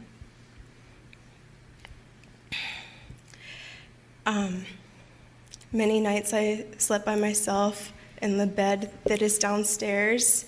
It's a pull-out bed. It's not very comfortable. And one night, while I'm down there, I start coughing. And if you put your hand on your abdomen and you cough, you feel your muscles contracting. It's a strenuous thing. Laughing and coughing is very hard for me to do at this time. And I have a coughing fit, and my mom's trying to lower my pain meds because the doctor told her that I might get addicted to it at a very young age. And I'm trying to scream to my mom, I need water, I need my pain meds. And she tells me no. You can't have a pain med. And I'm like, yes, Mom, I need a pain med. I can't stop coughing. And she hands me a glass of water, and she decides to call the doctor, and the doctor tells her, give her the pain med. I called my mom a bitch because I was in so much pain and I hated her. Sorry. I looked down as she's handing me the pill, and my gown, my nightgown, was all I could wear, was covered in blood. After 2 months of being home, waiting for my abdomen to heal itself, it had burst open from my coughing fit. We go to the doctor, and the doctor tells me that it will be a whole nother month before I can go to school again. And I hate my mom so much. I feel like she's turned me into an ugly person, cutting my hair off and clipping my nails. So a whole nother month of me being at home with my mom. Sounds like hell. But one night, she comes down to the bed that I'm sleeping in and wakes me up crying, and I've never seen my mom cry. And she reaches for my hand and tells me that she wishes that she could change places with me, that she wishes that she could be in my place and suffer what I'm going through so I didn't have to. And I knew that she meant what she said because my mom never cries. I'm 29 years old. I have a scar from my belly button that thinly goes down with white bumps along it, and then it widens. Those white bumps are from the staples. It's not attractive at all, but it's a constant reminder to me that if I ever have a child, I hope to be as caring as my mom. And I like to think that that moment when my mom reached her hand out to grab mine, that is like our Dumbo moment together. Thank you. Thank you so much, Julia, for telling that story and being courageous and talking about those difficult things in front of a live audience like that, and then allowing us to be able to restream it right now for everybody watching at home. Thank you. I love the line there that you say that you kind of look at that as your Dumbo moment. And I think right now we all really need those Dumbo moments, whether it be with parents, family members, friends, our community, everything like that. We're all looking for a Dumbo moment right now in our lives. So thank you for that beautiful story. Our next storyteller told a story at one of our most recent Story Slams. It was at State Line Distillery. The theme was Worst Date, and we had so many great stories and a couple that were pretty serious. This is one of those ones that was pretty serious. And a story kind of about a kind of scumbag, douchey kind of guy, and how a first date with him led to some healing for our storyteller and for some other people involved. And it's a really powerful story, and I think you're really going to enjoy it if you haven't heard it yet already. Anyway, it's a great story told by Megan Dawson. She is a great storyteller. So here is Megan. Thank you. So it's totally impromptu, but the worst date theme, I could not tell this story because I know for a fact this is the worst date, the biggest asshole. I don't know if this is going to be the best story, but I do know it's the worst date. So I figured I at least had to tell it. So here we are. I think Sarita set me up very beautifully, because this story will have some laughs. You might cry a little. There's going to be some moments that you think, oh, that's funny, and I feel awkward for thinking it's funny because, I think this was a date that started out as like the best first date, and as the date progressed, it turned into like a weird first date, to a creepy first date, and then 6 months later, maybe a Me Too kind of first date. So that's this story. So here it is. So 2012, I was going through a brutal divorce. One of the only upsides of going through a divorce after a 12-year relationship was I got to be divorcing when online dating existed, and it didn't previously. So it was kind of like, wow, like this is so awesome. Like I am like newly single in this new technology. So I'll age myself a bit. There was no Tinder. It was OkCupid was the cool thing. So OkCupid. And so one of my very first dates was a lunch date. And so the lunch date was so awesome. I mean, this guy, like we just connected. He just had dreamy eyes, but kind of nerdy eyes. So I felt kindness in those eyes. He had never been married, but wanted kids, and he loved that I was a mom, and it just really spoke to his heart. And God, we connected so much that when he heard that I did not have my daughter that night, he thought, oh my God, like it's meant to be. We should connect again. Like, would you like to go out to dinner tonight? Yes, I do. Like, I love this connection. Like, let's keep this going. So he showed up that night at my house, the first time in like my marital home where like another dude was picking me up, which like felt kind of freeing. Like, oh my God, my ex-husband was such an asshole. So to have another man in his home, like bringing me flowers was just like, it was so beautiful. And so we went out, and it was just a perfect night, and we had so much fun. It was so great. And when he drove me home, he asked me to come in for one drink. And, I was new to the dating world, and I didn't think anything of it. And so I said yes, and he came in, and we talked for a little while, and it was just really beautiful and nice and great connection. But very quickly, I got very tired, really tired, like weirdly tired. And in that moment, the tiredness, and I just kind of said I was so tired, and I apologized, and I have to end this night early. And so I did. I said, I'm so sorry. I love this day, but I just need to go to bed. And he said, can I tuck you in? So this is when the date got weird. Like in my mind, I knew that was weird. It wasn't creepy yet. To me, it was just weird, and I thought, okay, you can, fine, but So we go up to my bedroom, and he tucked me in, and we said goodbye. And it was very sweet, and that was it. I woke up the next morning, and he was sleeping next to me. That was creepy.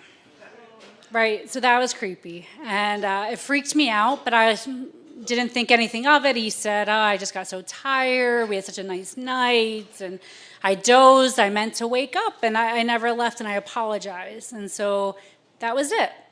Very soon after that, I'd met another person on OkCupid, and I started a serious relationship, and I let this person know that it wasn't going to go anywhere. He texted a few times, and then that was it. And I thought that was done, and he was just kind of this weird, creepy guy that spent the night at my house that I didn't really know.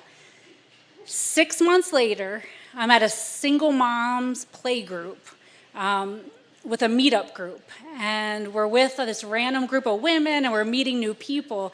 And one of the moms, who has 2 children, a brand new baby and a 3-year-old, starts telling her divorce story. And the more she talks about the guy, the more I realize who she's talking about.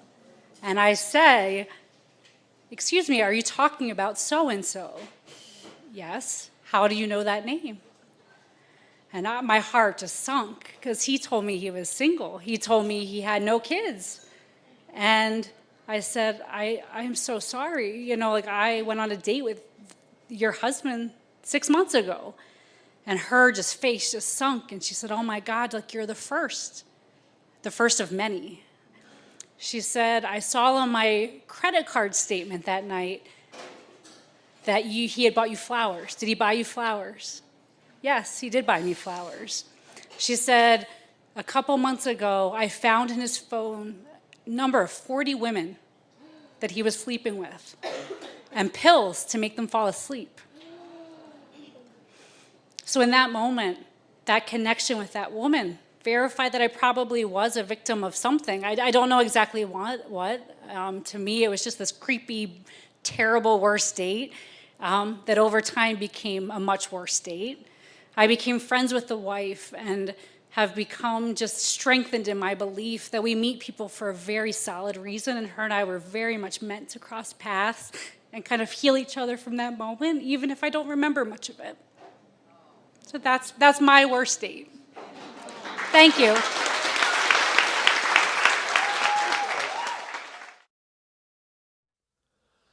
Yeah, so that is, I don't know, I love that story. I love the healing that happens and how this bad thing happens and this good stuff comes out of it. I love that. So Megan, thank you so much for being courageous. I know you weren't even planning on telling a story that night, and you were courageous and got in front of those people, and that's big. That's huge. Thank you so much for being a member of our community and helping us through things with that story. That's awesome. Our next storyteller, one of our Story Slam regulars, one of the elders of Story Slam, as I have said. This story that is coming up is I don't know. When I first watched this story when it was sent to me, this is one of those pre-recorded stories that's based on the theme Wicked Sick, and so there's not an audience. Well, there's a little bit, a tiny audience, but not in the sense that it's not okay. Anyway, this is based on our theme Wicked Sick, and when I watched the video the first time, I was kind of like, do we really want to? How are you going to make this about being sick? Because I knew very early on what was going on in this video, but then it comes around. So stick with it. It's not bad by any means. I just mean, if you're like, how is this wicked sick? It comes. So it's really great. So yeah, this story is absolutely wonderful, and it's by our dear friend Jessica Regan. I just remember one time when I felt really, really wicked sick. It was about a year and a half ago. This was the beginning of September 2018, and I was sick in a way I really couldn't quite identify at first. I just knew that it was a kind of sick I'd never felt before. I wasn't sure that anybody out there had ever felt this kind of sick before. It all started with the most intense fatigue. I remember coming home from work and all I wanted to do was kick my feet up and enjoy a drink on the patio, and I was just too tired. I was too tired to even relax. So I had an early bedtime instead, and the next morning I woke up and realized I had developed this superhuman sense of smell. Everything was so fragrant, and not in a good way. So for example, my husband had just hosted a live fantasy football draft party at our home over Labor Day weekend, and he had made these deep fried chicken wings in the garage, and they were delicious, but this rancid smell of hot oil just would not go away, even several days later. And I mentioned this to him a few times, and he didn't know what I was talking about, but I felt like this odor had just gotten everywhere throughout our entire house and into my skin, and it just would not go away. And moving through this world with this heightened sense of smell was something that really seemed to give me a constant queasiness. My body started doing all the things your body does when you have an upset stomach. I went out for lunch with a friend at the library bar on campus the next day and had a really close call, but fortunately their bathrooms were easy to find. And it had been a few days of this agonizing fatigue and heightened sense of smell and upset stomach, and I was totally clueless about what these were all very common symptoms of. I was lying in bed trying to fall asleep and was overthinking instead, and I put together a few clues and thought, wait a minute, what if I'm pregnant? So, Madison Story Slam, this is Sam. And I took a pregnancy test and found these two little pink lines that told me that this little guy was on the way. And I'll admit that was a big surprise. As I've shared in stories before, my husband and I had tried for several years to try to get pregnant without any success. We had seen a medical specialist who told us that it just wasn't going to happen for us. And we had just gone to Paris that summer to celebrate our 10th wedding anniversary. And this is our surprise souvenir that we came home with this darling little miracle child who showed up marvelously unexpectedly at just the right time for us. Now, discovering that I was pregnant helped explain the reason for the sickness, but solving the riddle didn't actually make the sickness go away, of course. I was still wicked sick. And the most incredible thing was actually how long I was able to keep that sickness a secret from my husband. I found out I was pregnant just a few weeks before the actual date of our 10th wedding anniversary, and I thought that sharing the news of our pregnancy would be the coolest anniversary gift ever if I could just manage to keep it to myself for a few weeks. Plus, for as badly as we wanted to have a kid and for as long as we waited, I really wanted to make sure that that pregnancy test from Target was accurate and that things were developing smoothly before I went and got his hopes up too. So I kept my morning sickness a secret. And morning sickness, by the way, is such a misleading term. I was actually able to eat breakfast most days and keep it down most days. For me, the sickness was really bad in the afternoon and in the evening. I missed a lot of lunches and a lot of dinners just because nothing seemed even remotely edible. I couldn't even drink water unless it was ice cold. So I spent a lot of money buying ice from the coffee shop across the street from my office. I had really violent afternoon and evening sickness, and it would just get worse if I delayed vomiting. Yes, but I somehow managed to manage my sickness so that I would only throw up if I had enough privacy. And honestly, I am so proud of that. My ability to postpone vomiting until I had sufficient privacy was hard. But it was reassurance I needed that I might be kind of okay at this whole parenting thing where you do hard things and you put another little human's needs before your own. So on the night of our 10th wedding anniversary, I sat my husband down at the table before we went out for dinner to celebrate. And I remember looking at him and I was just in awe of the magnitude of this moment, right? So he had no idea that he was about to get news that would profoundly shape the rest of his entire life. I handed him a card. And I told him to open it slowly and to savor it. Again, I was looking at him knowing that his life would never be the same. And that was a really cool thing. But here it is. It says boyfriend, July 2007. Fiance, January 2008. Husband, October 2008. And on the inside, Daddy 2019 with a picture of my very first sonogram. He was stunned. He was speechless. He was totally overwhelmed with joy. And after the news had sunk in for a minute, one of my favorite parts of his reaction was, "But you're not sick or anything." And I said, "That's not true. I've been really sick for a month." But that told me that apparently I was able to hide it pretty well, and it made for a really fun surprise. And then I had the glorious freedom of not needing to be at all discreet about my sickness for the rest of the pregnancy. And looking back, it sounds dramatic, of course, but throughout the entire first trimester, I legitimately wondered, will I ever be able to stand the smell of food ever again? Will I ever be able to enjoy a normal meal ever again and also keep it down? As soon as I found out that this little guy was coming along, I started writing emails to myself so that I could kind of capture some of these thoughts while they were happening and also let him know how things were developing. Yes.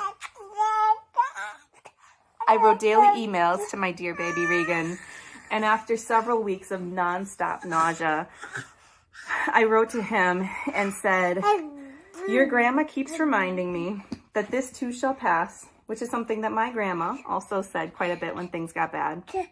"But I also need to keep in mind that I'm going to miss this, every single little stage of this." And that ended up to be true. And now, here we are. And despite being wicked sick for months throughout that pregnancy, I would do it all over again in a heartbeat just to have a chance to meet this little guy right here.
Hey, back from break. Hope you're doing well still. Thank you still for being with us here as we have a Story Slam here online. And hopefully you've got some people with you, but you're like, distancing yourself from them. They're far enough away that they're not encroaching on you.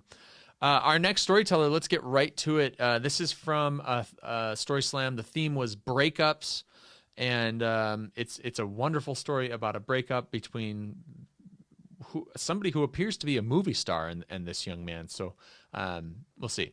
But it's one of my favorite storytellers of all time. It is, I almost said, please put your hands together. I don't know, go ahead. Yeah, please put your hands together for my dear friend, Dave Babler.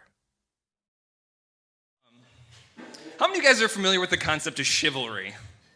For a show of hands? Seems like most people. Okay, here's a better question. How many of you are familiar with the concept of Bushido? Okay, we got some Bushido fans in the house. Okay, for those of you who don't know, they're both a medieval moral code that warriors would live by. Bushido being specifically Japanese, and you guys can correct me if I'm wrong on this, but the Japanese had a very similar ethos, if you will, that sort of surrounded their knight or their samurai, the equivalent of the knights, and chivalry. And it was defined by how they conducted themselves as warriors. As you all know, within chivalry, there's a certain level of integrity and character that you're expected to live out. And in Bushido, it was the same thing, only on acid, okay? And this is important for my story. Because in Bushido, I'll give you an example. If chivalry is George Clooney, then Bushido is Gary Busey. There's just like this intensity to the loyalty of these people. And it's important for understand because this story has a lot to do with that word, loyalty. So my story begins about 9 years ago. I was trying to get my way through college, going to graphic design school over at MATC, great program. And I was paying my way. I was going to work at Dick's Sporting Goods to sort of pay my way through. And at this point in my life, I hadn't really had a lot of romantic experiences because I was chubby and awkward, and I was just chubby and awkward, so that should probably settle it.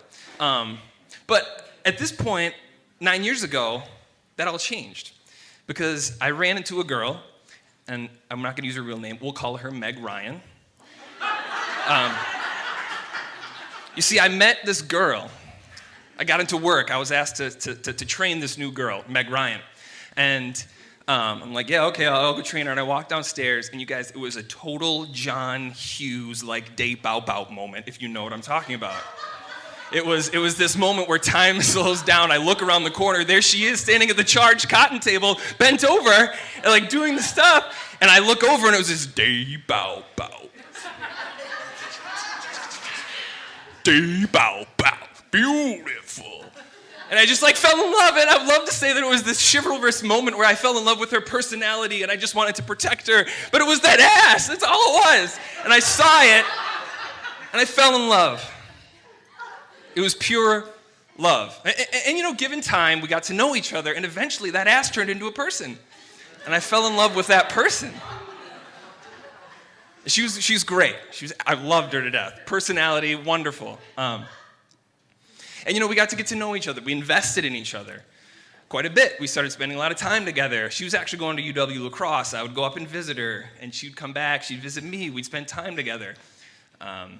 We went to the Memorial Union. It was a quintessential college romance. And we bar hopped. I got drunk at Wando's and threw up on our friends. It was just, we did all these experiences together, and we took care of each other, and we invested in each other, and we cultivated what I thought was loyalty.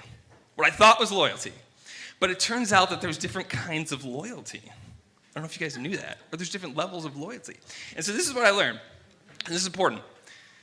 There's transactional loyalty. You guys don't know the other one? It's relational loyalty. And here's the difference. So transactional loyalty, let's give you an example. I'm a big REI guy.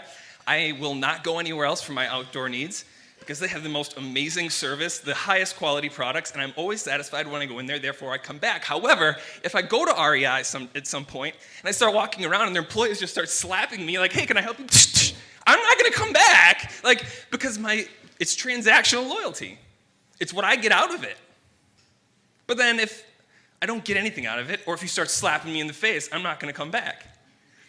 So what happens is that given time, and with me and Meg Ryan, that transactional loyalty gets repeated until it sort of ingrains into you a relationship, and you build a relationship with that individual, or perhaps REI, but still, if I'm getting slapped.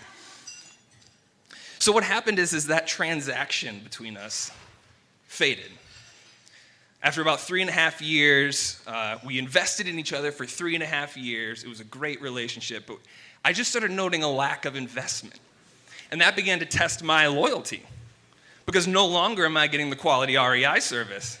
I'm starting to get slapped in the face. Like, what do you, at what point do I just call it quits?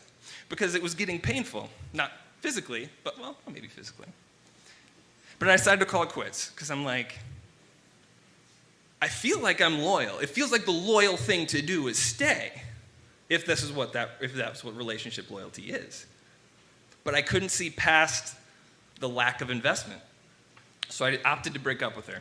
And I came to her house one night, opened the door, I'm rehearsing my lines. Meg Ryan, it was great getting to know you, and I love your movies. This isn't going to work out. I'm rehearsing it in my head, and then I open the door, and it was at her parents' house, because she lives in La Crosse. And so I walk in, and I see her parents and her family, who at this point are pretty much my parents and my family. And I can't help but not break up with her. It just doesn't feel loyal. It feels like I've invested too much in this transactional relationship. Because at this point, it was a transactional relationship. It was the equivalent of a gold star program at Starbucks. It's a lot of gold stars, 3.5 years. But I couldn't do it, so I bailed. So here's what I did. This is my last-ditch effort before the relationship ends. I said, I'm going to show one big, huge sign of transactional investment in this loyalty. Her birthday's coming up, so I decided to make her a gift. I make her this big bookshelf. Meg Ryan loves books. So I make her this bookshelf, and it's all custom designed. It's like this cubby system, and on the back there's like chalkboard, because she's an early education grad, and so it was like you could draw on the back, you could turn it around. It was great, and I'm like, if she doesn't see the value in this relationship, see the loyalty that I have, then I guess maybe it won't work. So I do that, and I call up her roommate in La Crosse and say, hey, I'm going to surprise her on her birthday. I'm going to come up, I'm going to show her that I'm invested. And I'm like, I need you to make sure she's not there. I'm going to come in, set up the bookshelf, ta-da. So I do all the work. I spend almost a month putting this bookshelf together, and I haul it into my, piece of shit car, drive up to La Crosse, and I set up the bookshelf. I wait for her to come home, and then the moment comes. She opens the door slowly, and this took forever. That door was opening for an hour, it seemed. She opened it up. She looks over at me. She drops her bags. And now this is where I need to remind you about Bushido. Because in Bushido, there's a ritual called seppuku. And seppuku is what happens when someone is no longer loyal. And when someone realizes they are no longer loyal, they schedule a ceremonial suicide. And they get a katana, they fall on their knees, and they shove it into their gut and pull it up because they're no longer loyal. And it takes so long, and it's so painful, and they're disemboweling, and everything's falling out of their chest, and it takes so long that sometimes they have a partner, and the partner comes in and chops their head off. And that's what this breakup was like. Because she looks over at me, and her soul sinks to her feet. Because there I am with this dopey grin on my face with a thing that says, "Happy birthday, Meg Ryan!" And her soul drains, and the look in her eyes was the look of a warrior who's about to shove his sword into her gut, because she knew that this was over long before that. And she shortly broke up with me after. But I think the thing I took away from that, besides all of the personal education on loyalty, is that sometimes the most loyal thing you can do to someone you're no longer loyal to is sort of just stick the knife into that relationship and sort of just end it. Thanks, guys.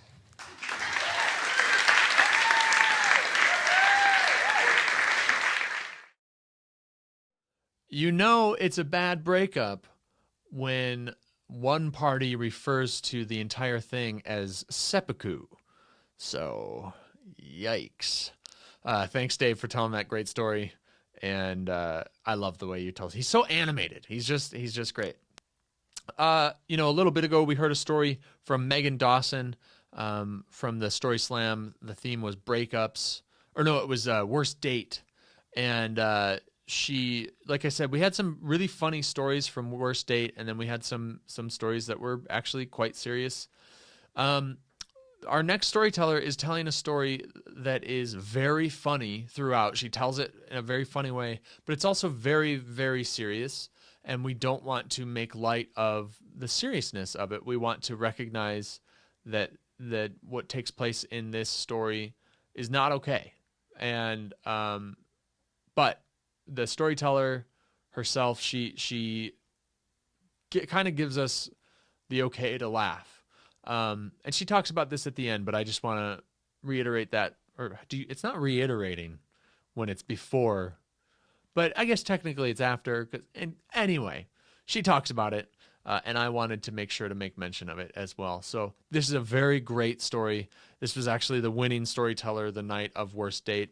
And it's told by Sarita. She had not ever told a story at Madison Story Slam before, but this was a great first showing from her. So without further ado, here is Sarita Field. So, boy sees girl, girl sees boy, boy swipes right, girl swipes right. I'm sure there are people in the world that this story ends in and they lived happily ever after. But I'm up here and the theme tonight is Worst Date Ever. There's some here. And I am so, so happy for you. And in some ways I'm happy for myself because I have this story to share with you. So I was living in Denver at the time. I recently moved here from Denver. And it was quite a few years ago when I was hitting the Denver single scene really hard.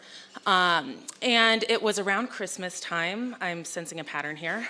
And I had been talking to this guy, and he seemed really nice. His pictures were very normal looking, healthy, good color to his skin, clear eyes, all the things you look for in at least a good first date, right? And take it from there. And as I mentioned, it was around Christmas, the holiday season. I'm half Mexican, so around the holidays, I love to make a lot of tamales. And I decided on the weekend that I was going to do my yearly tamale making, and I thought, let me enlist some help. So I mentioned that I had been talking to this guy, and I said, hey, why don't you come over and help me make my annual tamales?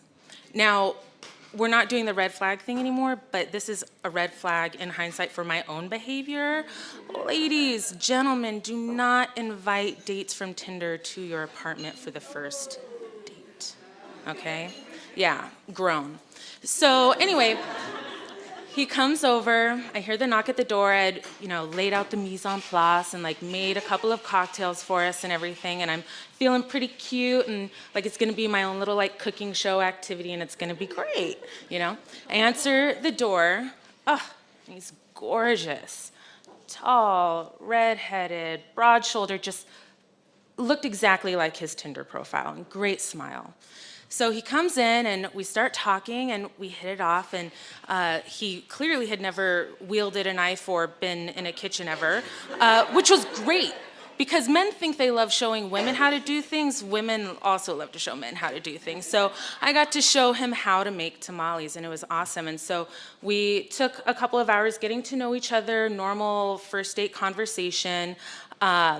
Maybe a little touch here and there as I show him how to roll the tamales, and it's really cute and electric. And I'm, a girl like that sometimes. I'm like, oh, that was an accident.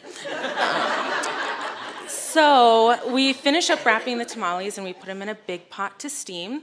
And while they're steaming, I suggest we play some backgammon. You're getting to know a lot about me from this story, okay? And I had made us sidecars as the cocktail.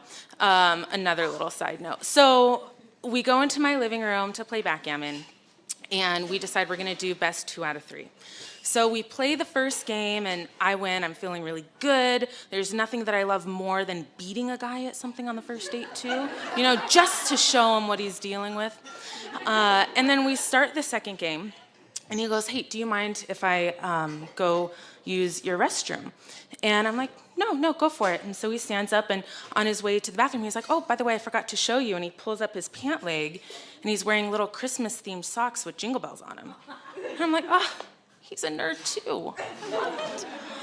And so he excuses himself to go to the bathroom, and I'm sitting there, I'm just thinking, wow, he's so cute, and he seems really normal, and he has a job, and he's intelligent, and he knows how to play backgammon. This is going well.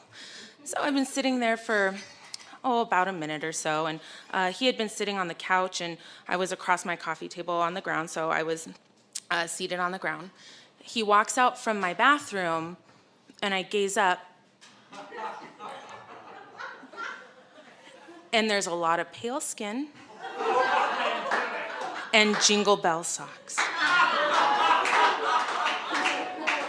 And as I look back on it, I'm so grateful that sometimes your brain works faster than you consciously do, because my eyes went straight for his eyes. Just like daggers. I was not going to do him the pleasure of me looking at his penis. Though I knew it was there. We both knew it was there, right? But I was like looking him straight in the eye. And I just said, what about our interaction so far made you think this was the logical next step? And he just went,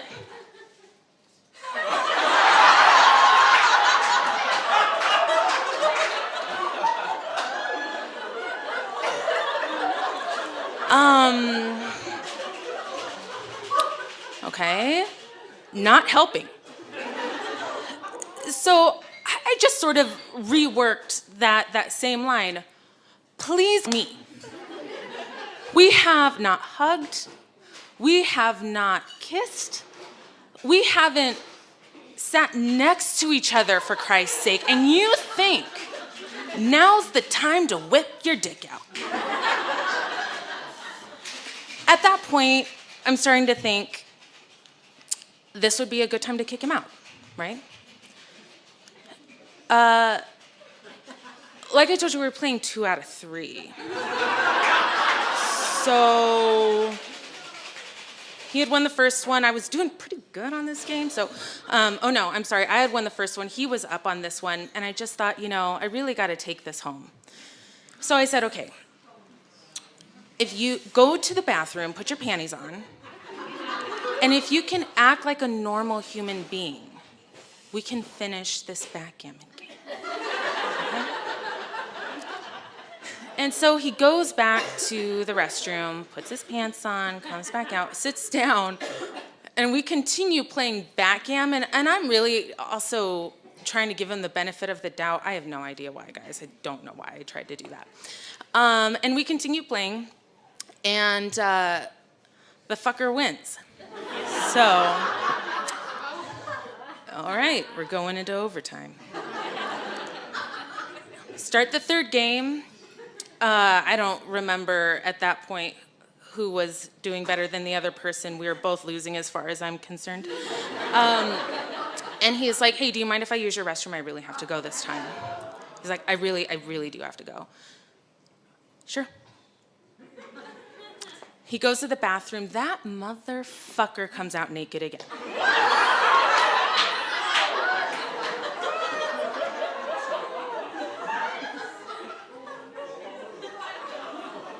Do you ever have those moments where you wonder if this is all just a dream? This was definitely one of those moments. So I just was like, buddy, this is not going your way. You gotta go. And I wonder, does he do that on all his Tinder dates? Has he found success? I mean, he probably does it because some girls are maybe down for that. I also wonder if he came drunk, I realize. We had 2 cocktails there, but I'm like, he could have had a 5th before he got there and just, was ready to disrobe. So it all ended okay. I threw his belt at him. He got up, he left as he was still buttoning his pants. And I shut the door, and I lock it, and again, I'm just thinking, like, this is my life at this moment. Like, I'm really living through this experience. I sit down on my couch and I'm like looking at this, backgammon game that is still in play, just thinking about the past hour, 2 hours, and my phone goes off, and I look, and he texted me, "You're cute, let's do this again."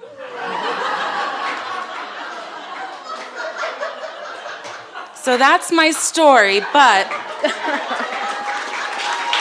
thank you. I do want to add one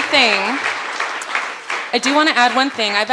I told this story at a Story Slam in Denver, and I thought about telling it tonight, and I was really kind of on the fence because, as I mentioned, this happened about 3 or 4 years ago, and a lot of stuff has gone on in our culture that has brought to light issues and events that make us think differently about other people's experiences, but also about our own. And so I look back on that experience with a lot of humor and sort of disbelief that I lived through that, sitcom of my life. But I also, when I was thinking back on it today, really thought about how I look back on that situation differently now as this conversation is being talked about more and more. So it's something that I would also encourage you guys to do. It's a funny story, but at the same time, do not get naked in someone's bathroom on the first date without them at least asking. Thanks.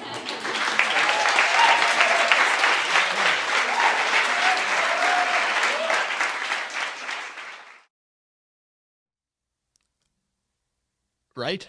Can you believe that? Yikes. Thank you so much, Sarita, for having the courage to get up in front of strangers and tell that story. I know that night you had signed up early online to tell that story, and then you backed out because you didn't think you wanted to do it, and then actually at the event you were like, you know what, I do want to tell this story. So I know you had you were apprehensive about it, but I'm so glad that you found the courage and found the whatever it took. I'm not trying to say you're not courageous.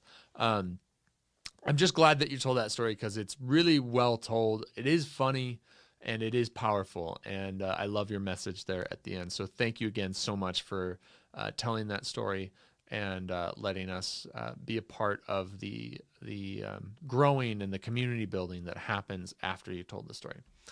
Our next storyteller actually told a story. This is from our 5-year anniversary show that just happened in February.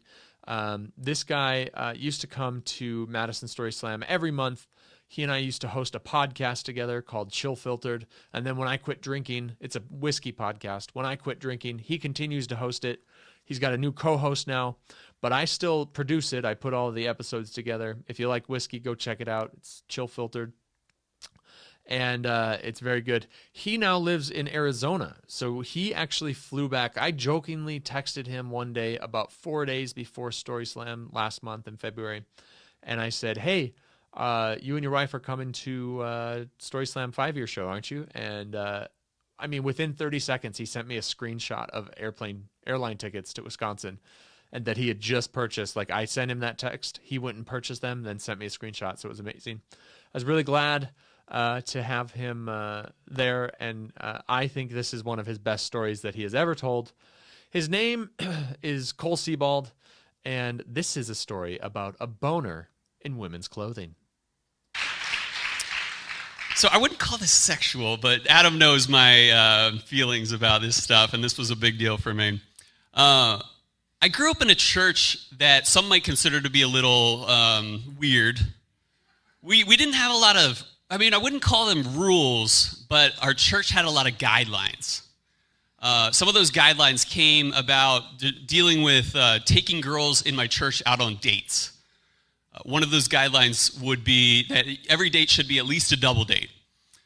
And another of those guidelines was, let me stand up a little further. Another one of those guidelines is that when you take a girl out on a date, you're just taking her out. You don't even have to like her.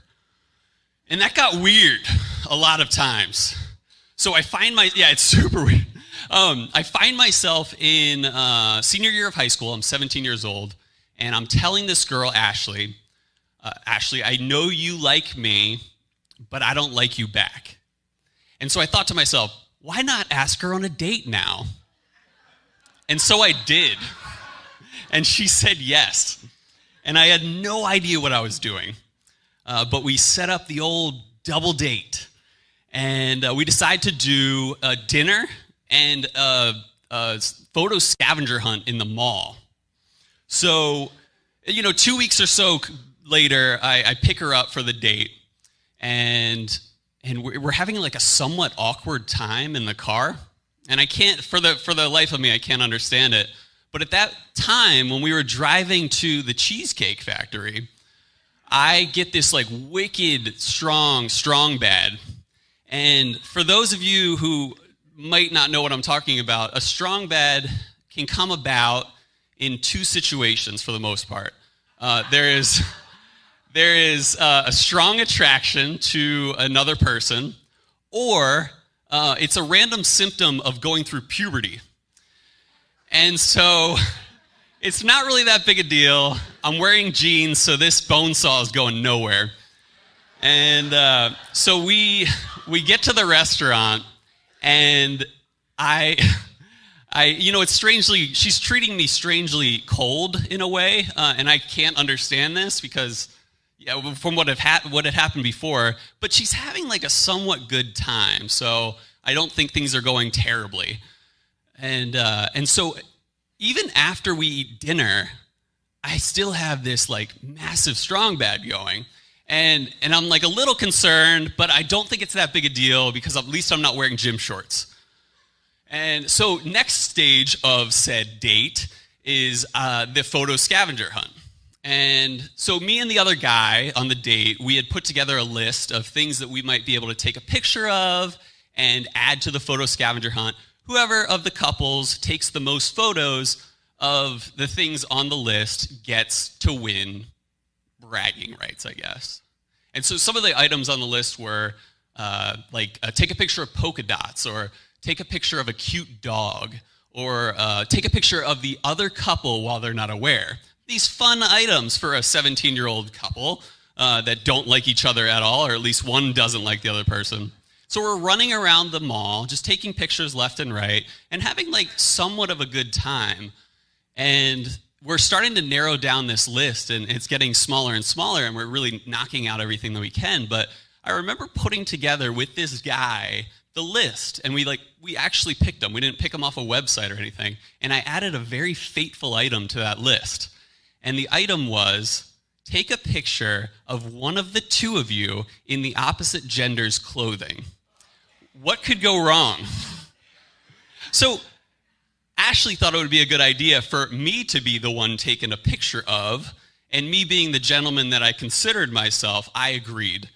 And, what's the worst that could happen? I think maybe she'll ask me to put on a dress, and that's not a big deal for me. And maybe she'll ask me to put on skinny jeans and a blouse or something like that. Not a big deal. So that's not the case. She walks over to the women's department of like JCPenney or something like that, and like quickly, almost spitefully quickly, grabs a tube top and tights. And Strong Bad is burninating the countryside, if you know what I mean. Bonesaw McGraw is owning this cage match to this moment. And so I start to get a little worried, but I can't say no. She'll be like, why not? And I have no idea how to answer that question at 17 years old. And so we work our way to the changing room in JCPenney, and she waits outside, and I go into the room, and I put on the tube top, and I put on the tights, and I think, all right, how's this going to work? And I look down at the situation, and I'm worried. And I start just thinking for about 3 minutes straight, and I start doing breathing exercises, which are not working. And so she starts saying, she's probably thinking, what's going on in there? It doesn't take so many minutes to pull off to put that on. And so I put it on, and I basically start worrying about the Viagra commercials at the end of the commercial, and I'm really worried. Anyway, I come out, and she's laughing as hard as she can. And I'm just like, take the picture. She takes the picture, And I go back into the room, and I have no idea how it went. Basically, it was the last photo we took. The photo scavenger hunt's over, and we have to meet up with the other people. It's her camera, but at least, I'm worried. I can't delete it. I can't do anything. We bring it to the group, and we're showing them all off. And one picture at a time, saving the best for last, there's a picture of me. Legs tightly squeezed together and leaning somewhat forward at the waist. But I had done it. Strong dad wasn't there. And so that night, I had told a few of my friends what had happened, and they loved it, and word spread. Eventually, it became the most liked photo of me on Facebook ever. And the women who saw it probably thought that had to do with the fact that I was wearing a tube top, but the dudes knew it had nothing to do with the tube top. Thank you so much, guys. Oh, Cole. I love that. Man, I say all the time it takes guts to get up and tell stories at Story Slam, but man, that takes guts. So, Cole, thank you so much for telling that story and being a part of our community, even from afar. You can be in Arizona and still be a part of the Madison Story Slam community. Hey, we're going to take our next break. Hope you guys are still having a good time. We've got, I believe, 6 stories left. So it'll be this break and then one more break and then the final round of stories. But yeah, we've got 6 stories left after this. So don't leave the house.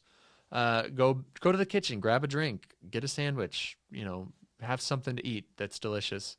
And we'll be right back with some more stories. Thanks.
All right, we are back from break. Hopefully you guys are ready for some great stories to round us out here, because they're coming, whether you're ready or not.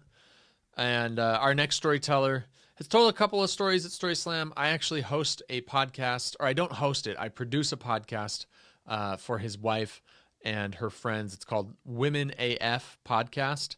It's three friends talking about life as women, as creatives, and everything that they face. And it's a great show. So if you're interested in feminism at all, or just a great conversation, you should definitely check out Women AF. Also, if you're interested in having your own podcast, I have a lot of great microphones and knowledge to help you do that. Maybe once this whole Corona thing dies down and we can be around people again, we can make that happen. But for now, go check out Women AF. And this story is told by a guy who has been married and broken up. And speaking of broken, his story has some pretty intense breakage. So let's just get to it. Here is Daniel Rivera. One day, I got married. It was June of 2006. 2006 was a very busy year. Married in June. By July, my wife tells me, I don't think we should have gotten married, and I don't feel about you the same way that I did. Granted, we had been together 7.5 years. Also, maybe you should have told me a month before, right before we spent all this money on our wedding. August comes around, we're in counseling, trying to save our relationship. September comes around, and I find out that although she had been telling me the whole time there was no one else, there was somebody else. That somebody else actually had existed since May of that year. Yes, the same May that comes before June, the same month that we got married. October comes around, I move out. November comes around, and it really sucked because it's the time where you want to be around family for the holidays. I was missing my wife and my stepdaughter. December really sucked because I turned 30. Christmas Eve, woe is me. I was really sad, and it's all her fault, or at least that's how I felt anyway. 2007 came around, and I was feeling better. I met a bunch of people. I got my hopes back up, and I was feeling good. And we had actually gotten back in communication again, and, chatting on Instant Messenger, and, talking about what could be, and, what if, and maybe there's a possibility of us kind of rekindling what we had. And so she was all for it, and it was great, and I was feeling good, and I was like, a new, better me. And we had this opportunity coming up where one of my closest cousins, who was also one of her best friends, was having a birthday coming up in March of 2007. And so I was like, hey, maybe I'll see you there. Okay, well, yeah, I'll see you there. We can chat and we can talk, and maybe we can kind of try to get this thing going again. So the day comes, I'm feeling great. I'm all, dressed up to the T's. I got my cologne. You know how that works. Just, I'm feeling good that night. I'm going to go in, and I'm like, that's it. We're going to go, and I'm going to win back the heart of the woman that I love, that I'm supposed to be with. Meanwhile, she's still my wife. We hadn't divorced at that time. So we go, and it's a great night. We're having fun. We're drinking and dancing, and we're on the dance floor to some reggaeton, and we're grinding a little bit. And I'm like, yeah, she's feeling me for sure. And so the end of the night comes. This was in New York City, and bar time is 4 o'clock. So 4 o'clock rolls around. It was also daylight savings, so it was really 5 o'clock, 4 o'clock. So that was an extra hour of drinking in there, but either way. And everybody's getting ready to leave. My cousin and all of our other friends are leaving, and they're driving away in their cars. And I'm a true New Yorker who doesn't have a car. Or I was a true New Yorker who didn't have a car, so I was taking a subway, as was my wife. And I said, hey, if you're going to the subway, why don't we ride together? She lived downtown, I lived uptown. I can escort you, kind of, trying to do the gentlemanly thing. And so she looks back at me, and she says, she didn't have to say anything. I saw it in her face and her eyes. She says, I'm sorry, Daniel, I'm not going home. I knew what that meant. I hung my head down. Okay, I got it. Turned around, started walking. Before I head into the subway, I said, no. I stopped. I turned around, and I came back and said, hey, no. We can't just end it like this. Like, you can't just be communicating with me, telling me these thing, and then come in and turn around and telling me something else. Let's talk about this now. 5 o'clock in the morning in the middle of Queens Boulevard. And so she comes out, and I'm telling her, what's up? You know, after everything we'd been talking about, you said, yeah, there's a chance of us getting together, and we were looking forward to this, and now you're just going to turn around and go, to somebody else's house? And she said, I thought I could, but I can't. And I said, well, what is it? What's wrong? We were in love. Do you love him? Yes, I love him. It's like, well, you loved me too. Like, after 7.5 years, you can't just turn around and then drop all of that. And then in that moment, like, in my mind, I was like thinking back to many of the movies that I'd seen, and I was like, all she needs is just this one passionate kiss that's gonna make her remember, and it's just gonna like, oh, I know now. What have I been thinking this whole time? So, so I lean in for this kiss, and at the same time, she's leaning back away from it, and I'm like, oh, that hurt so much. I was sure that was gonna work. That was gonna be the foot-popping kiss that like brought it all back to her, And so, no kiss, and then she says, I'm sorry, Danny, I have to go. So she starts walking across Queens Boulevard, and I'm there, and I look over my shoulder, and I see across the street there's a black car, tinted windows, parked, idle, waiting for her. And I was like, wait, is that him? Him, we all know who him is. I had not actually confronted him or met him in person, but I knew that was him. I ran across the street ahead of her to get to the car before she could get to the car. He's sitting in the car. I know it was him because even though the windows were tinted and I was banging on the glass trying to get in and cursing at him with every word in the book, I could see his smug face on the other side of that tinted window smiling back at me like, I got what you want. There's nothing you can do about it. She couldn't get into the car because hitting that unlock button meant opening the door for her and opening the door for me. So as I'm trying to get in, she's trying to get in. Nobody was getting in. She says, just drive away. So I said, yeah, drive away, you motherfucking blah, blah, blah, blah, blah. Everything I can think of. He drives away, and I was like, yeah. And so I run up to her and said, what is wrong with you? Why are you doing this to me? What is your problem? Why are you doing this to me? And she's like, I don't know. And then in that moment I turn around, and sure, I see the car is parked a block away. And I'm so focused on the car, so I said, you know what? He thinks he's going to be slick driving away and only parking a block away. I'm going to get him this time. So as I start running towards the car, I see like a broken down police barricade, with the 2 triangles and the wood in the middle. And like all in one quick motion, like I planned this ahead of time, I run up on the driver's side, I grab the triangle, and in one swift motion, I swing it while yelling, how you like me now, bitch? I swing. The glass shatters in super slow-mo to reveal the very scared face of a young woman sitting behind the wheel of a car that was not his.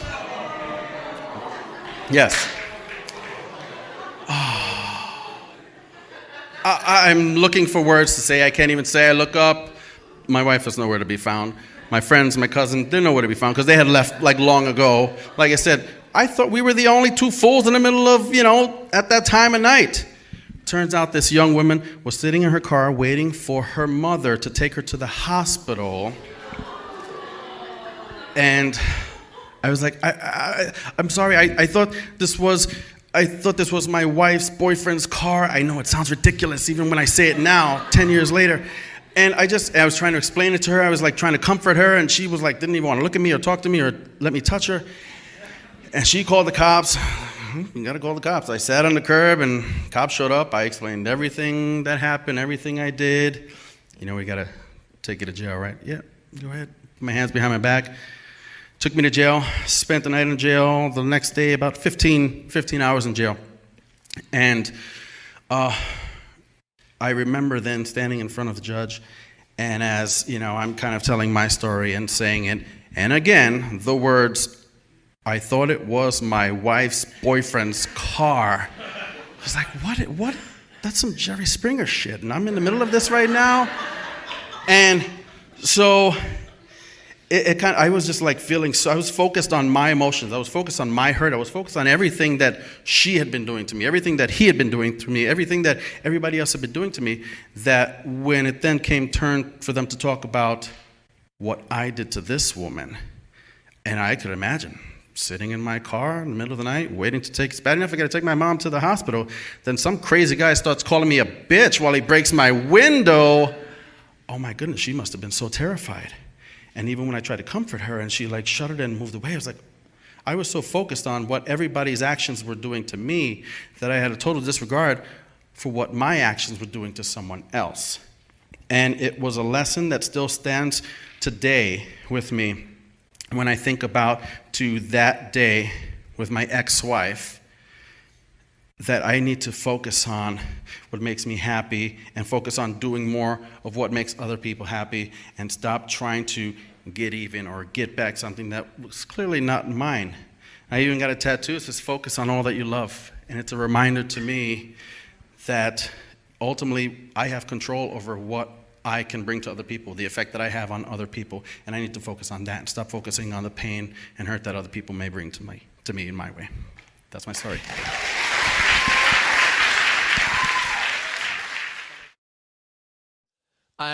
Daniel, I love that thought that we can only control ourselves. We can only control the way we react, and we got to focus and have that control, and that is really important, especially in times like this.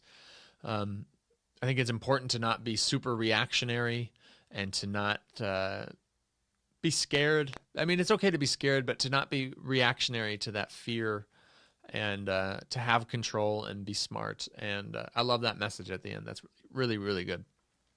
Our next storyteller is a guy who I've known for a few years. And he's told a number of really, really great stories at Story Slam. He was featured in the 5-year show, told a great story there. And the thing is, there's one story of his that has always stood out to me. And it's the story that he told at our breakups-themed Story Slam. It is a story about how he dated his cousin. So here's Jonah Solheim, keeping it all in the family. All right, so I was a little bit of a late bloomer in the romance department. By the time I was 14, I had dated nobody, and I thought all of my friends had girlfriends at some point, or girlfriends or boyfriends at some point or another. I thought it's about time I get myself into the dating pool. So I started in social studies class, actually, where apparently everything starts. There was a girl who sat in front of me. She had very nice long hair. I thought that was very nice. I had never met her before. I had never seen her before. Most of the kids that I went to school with went through elementary school, middle school, high school with me, and it was kind of interesting to see somebody new. And so I got to know her a little bit and eventually got up the courage to ask her out, which was a huge deal for young me who had hair still and was like cool about everything. I had all life ahead of me. And asked her out and did all the good boyfriend things. We went to movies that my dad drove us to. We went to like festival things that her town had. She lived a few minutes away from me, and they had different kind of fireworks festivals in the summer and or in the, I guess, early fall season. And it was going pretty well for about a month and a half. And I had met her mom. I had done the whole thing. I'm a very good parent pleaser. I like to make friends with the parents so that they don't think that I'm awful for their child, to this day still.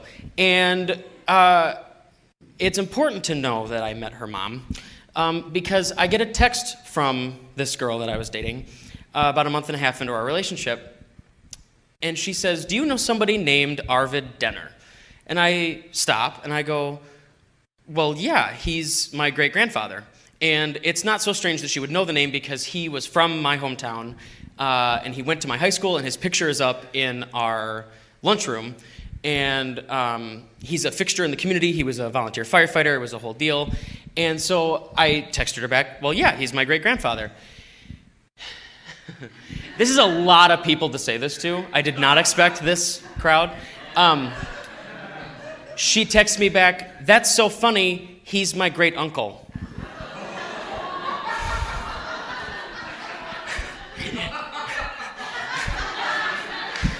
A little bit of backstory.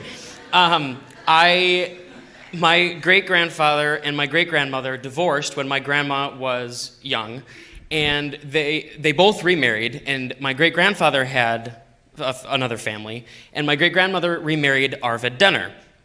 Now, he had another family as well, and his wife had died in a car accident along with one of his daughters, and so he remarried when he was a little bit older. So we were not blood related. I want to stress that. Not blood related at all. But she is my step-second cousin.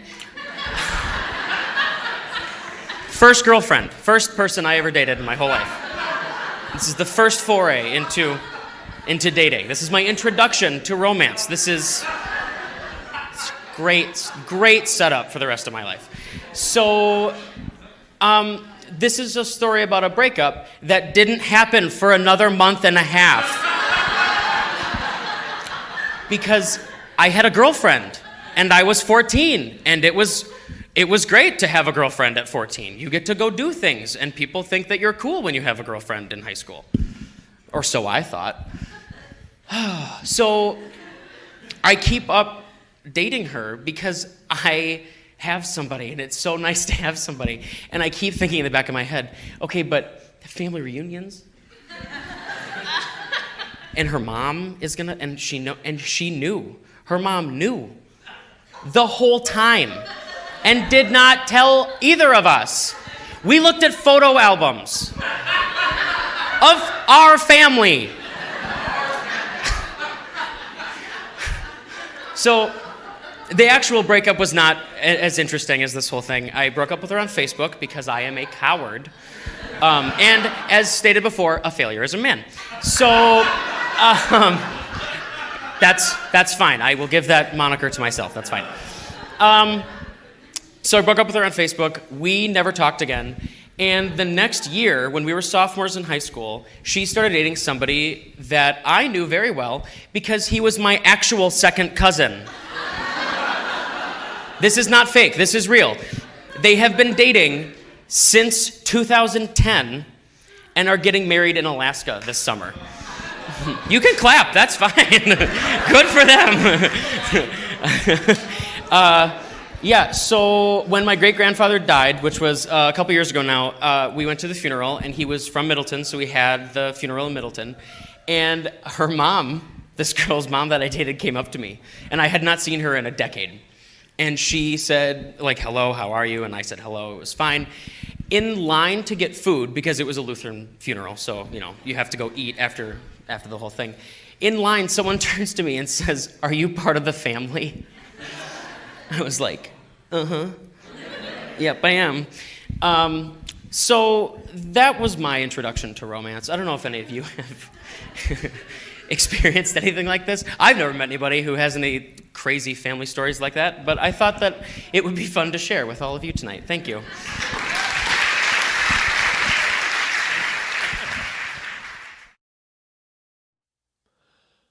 Ah, man, Jonah, I love that you say, we looked at albums of our family. That's so funny.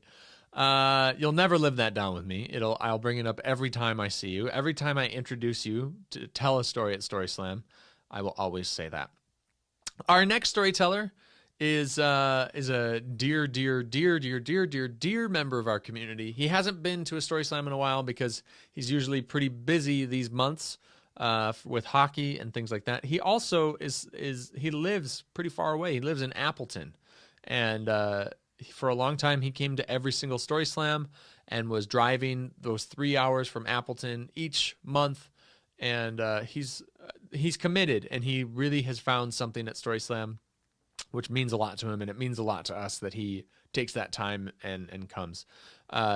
He's foul-mouthed, and so don't be offended. I think most of the stories tonight haven't been too foul-mouthed.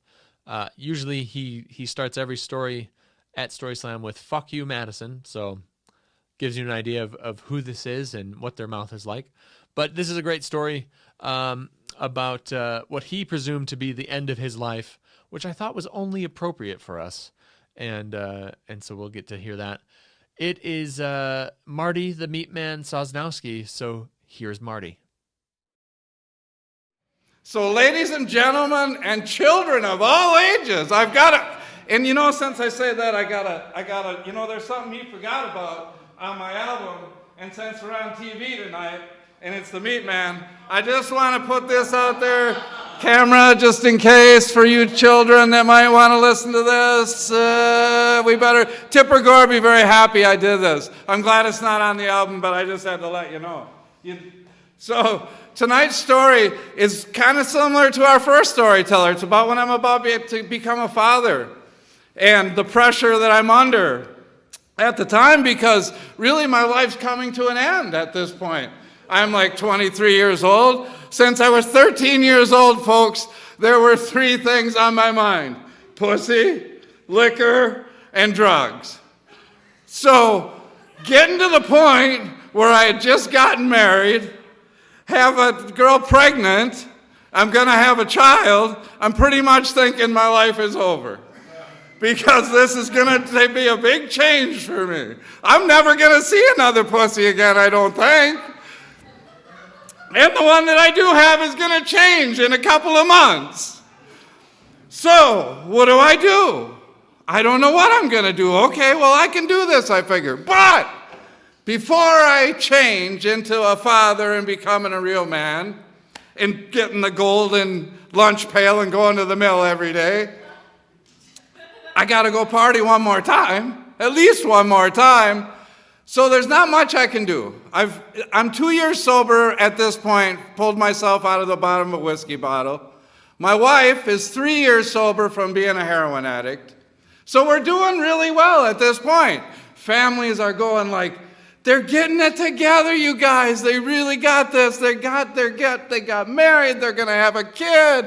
This is really going well for them because, like I said, the past 10 years it was a little bit different. So I gotta have one more party before this is all over, before this is the end of my life. Now my wife at this point is 7 months pregnant. So what do we come up with? I gotta go to a concert. Music has always been a big part of my life. So one more time I gotta go. And at this point in my life, all I'm doing is smoking a little bit of weed, and my wife says I'm gonna have to put an end to that. So, all right. Well, I'm going to make one of those promises that I probably won't keep, but I'll give it a whirl. But before I do, we got to go to one more concert so I can get stoned and be at a rock and roll concert one more time before the end of my life. So, there's not much going on. This is a long time ago. It's the late 70s. Blue Oyster Cult's coming to town. Well, that's about as good as it's going to get. In the early 70s, they were one of my favorite bands, so that's what we're going to do. We're going to go to Blue Oyster Cult. We're going to get stoned and have a good time, and she's going to agree to go along with this. Going to be our last big party. Obviously, she's not going to partake. She's 7 months pregnant. So my best friend Pat and his girlfriend and my wife, here we go off to the concert. Now, we got this all planned out so that, you know, because they were pretty worried about the chance of us getting in some kind of trouble, getting busted.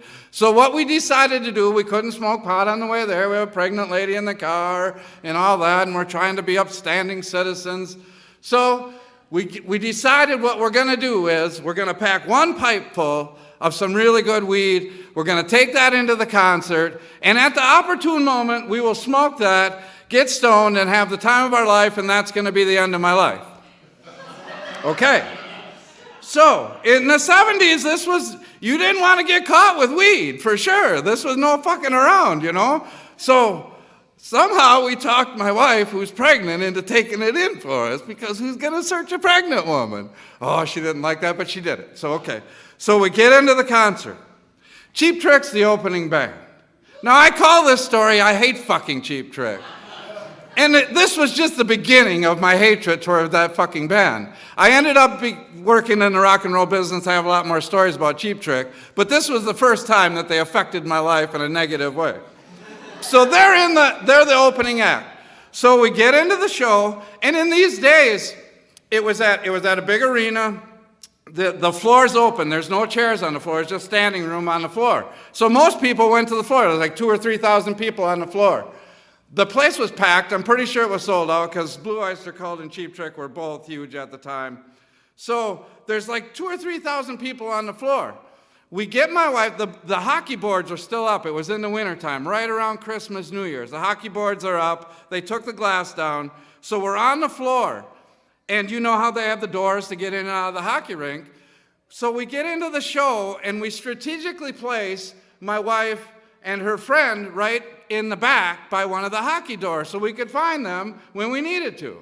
And they didn't really want to be up front anyway. Now, what you need to know is this comes to be an important part of the story here in a couple minutes. So Cheap Trick gets done, finally, and we decide, okay, well, before they're done, we're going to go smoke our weed. And so before they got done playing, because everybody's standing up, the trick was you go into the crowd, about 10 people. And in those days, people would help protect you from anybody seeing you. So people all gathered around us. Me and my friend Pat were sitting there smoking our bowl. Oh, man, we're doing fucking Cheap Tricks. They suck. But they're doing their encore. We're smoking our pot. And I'm sitting there, and I'm taking like the last hit of weed out of this pipe. And I look, and I'm facing the stage. My friend Pat is facing me. There's thousands of people around us. He's looking the other way. And all of a sudden, his fucking eyeballs get this big around. I'm not kidding you. And boom, he takes off into the crowd. And simultaneously, some Dick Tracy bastard from behind me, bam, down on the ground I go, got the pipe in my hand, he's got a knee in my back, and he's fucking giving me some cop instructions about, oh my God. And there's like 4 of them, and they're coming in a line. And the guys behind them, I hear them say, well, who else? And they just grab the kid next to me. So they grab this kid next to me, they grab me, and they're dragging us out of the crowd, and they're getting us out of there in a hurry, because in those days the crowd would get testy and they would start to, so they got us, they're fucking dragging us out of there. And like I said, I had my wife strategically placed by that door. Well, where the fuck do you think they're taking us? We're heading right for that fucking door. And they got me, they got 2 cops on me, and they got some kid behind me kicking and screaming about, I didn't do a fucking thing, man! And they're dragging us, and all of a sudden, here I see my pregnant wife coming up, and they're dragging me that way. And for those of you who know what the hairy eyeball is, you've never seen. You have never, ever seen a look on a woman's face like I saw that night. And they took me right by her with this kid behind me. And I'm just going like, oh boy, Happy New Year's, honey. So they take me, and her and her friend are going like, what the fuck? And her boyfriend wasn't with me anymore. And we went into the crowd together. And they're like, oh my God. And I'm going, what the fuck am I going to do? So they haul me into this room where they keep all the people that they've arrested. And they get us in there, and they fucking chain me to this bench, which at this point in my life is not something that I haven't experienced before. I'm chained to this fucking bench, and this Dick Tracy guy's telling me how much fucking trouble I'm in. And he's telling me I'm in all this fucking trouble and all this shit. And so I just kind of sitting there, and he goes, well, you know what, you seem awful calm for somebody that's in the situation you're in. And I'm like, dude, there's a 7-month pregnant wife on the other side of that motherfucking door. And I said, you can keep me in here as long as you want. I said, trust me. I said, I have no desire to go out of that door right at this moment, because I said, I can feel that she's out there.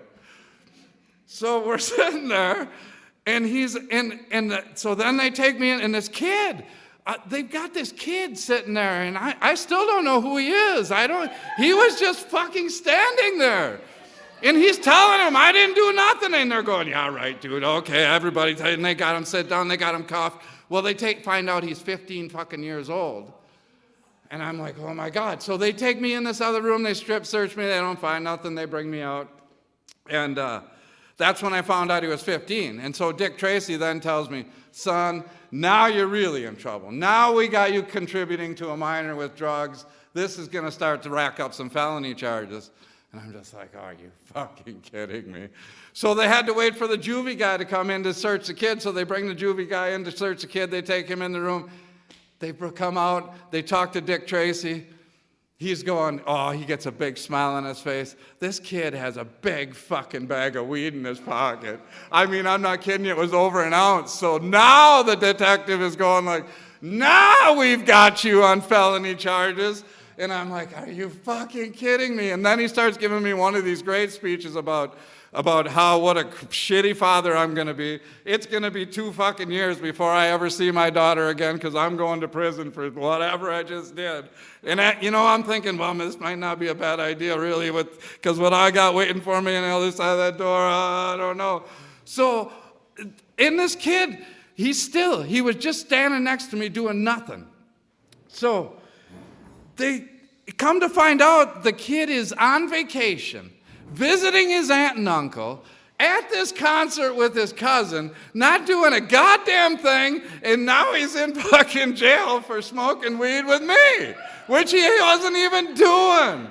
So to make a long story short, we actually get to fucking jail.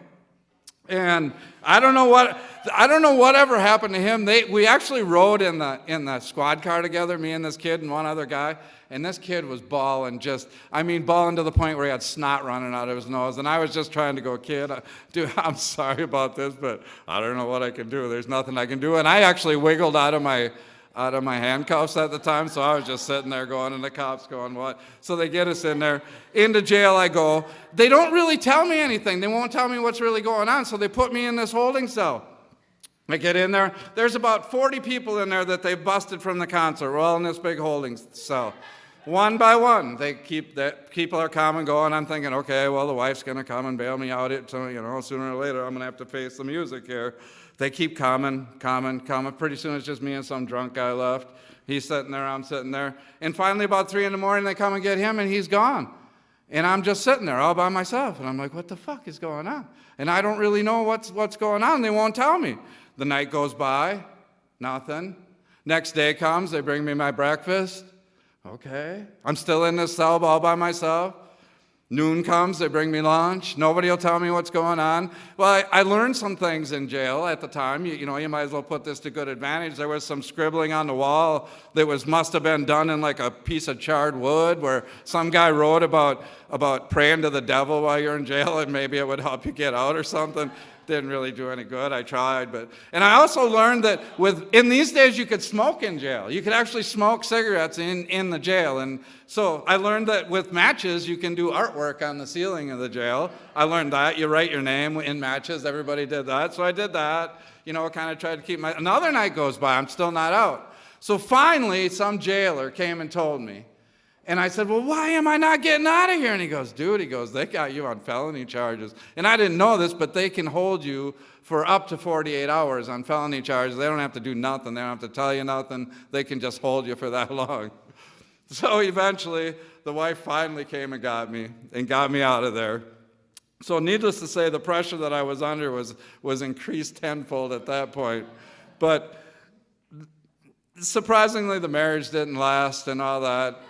And, it's probably not very shocking, but I tried to give it my best attempt. And what really surprises me more than anything is now, this is almost 40 years later, and you can still be put in jail for almost exactly what happened to me. And that's so stupid. It is. It's so dumb. So people, we got midterm elections coming up. Let's get out there and vote and try to change some of this stuff, because it's stupid that this is still happening. But it made for a great... Oh, Marty, my friend.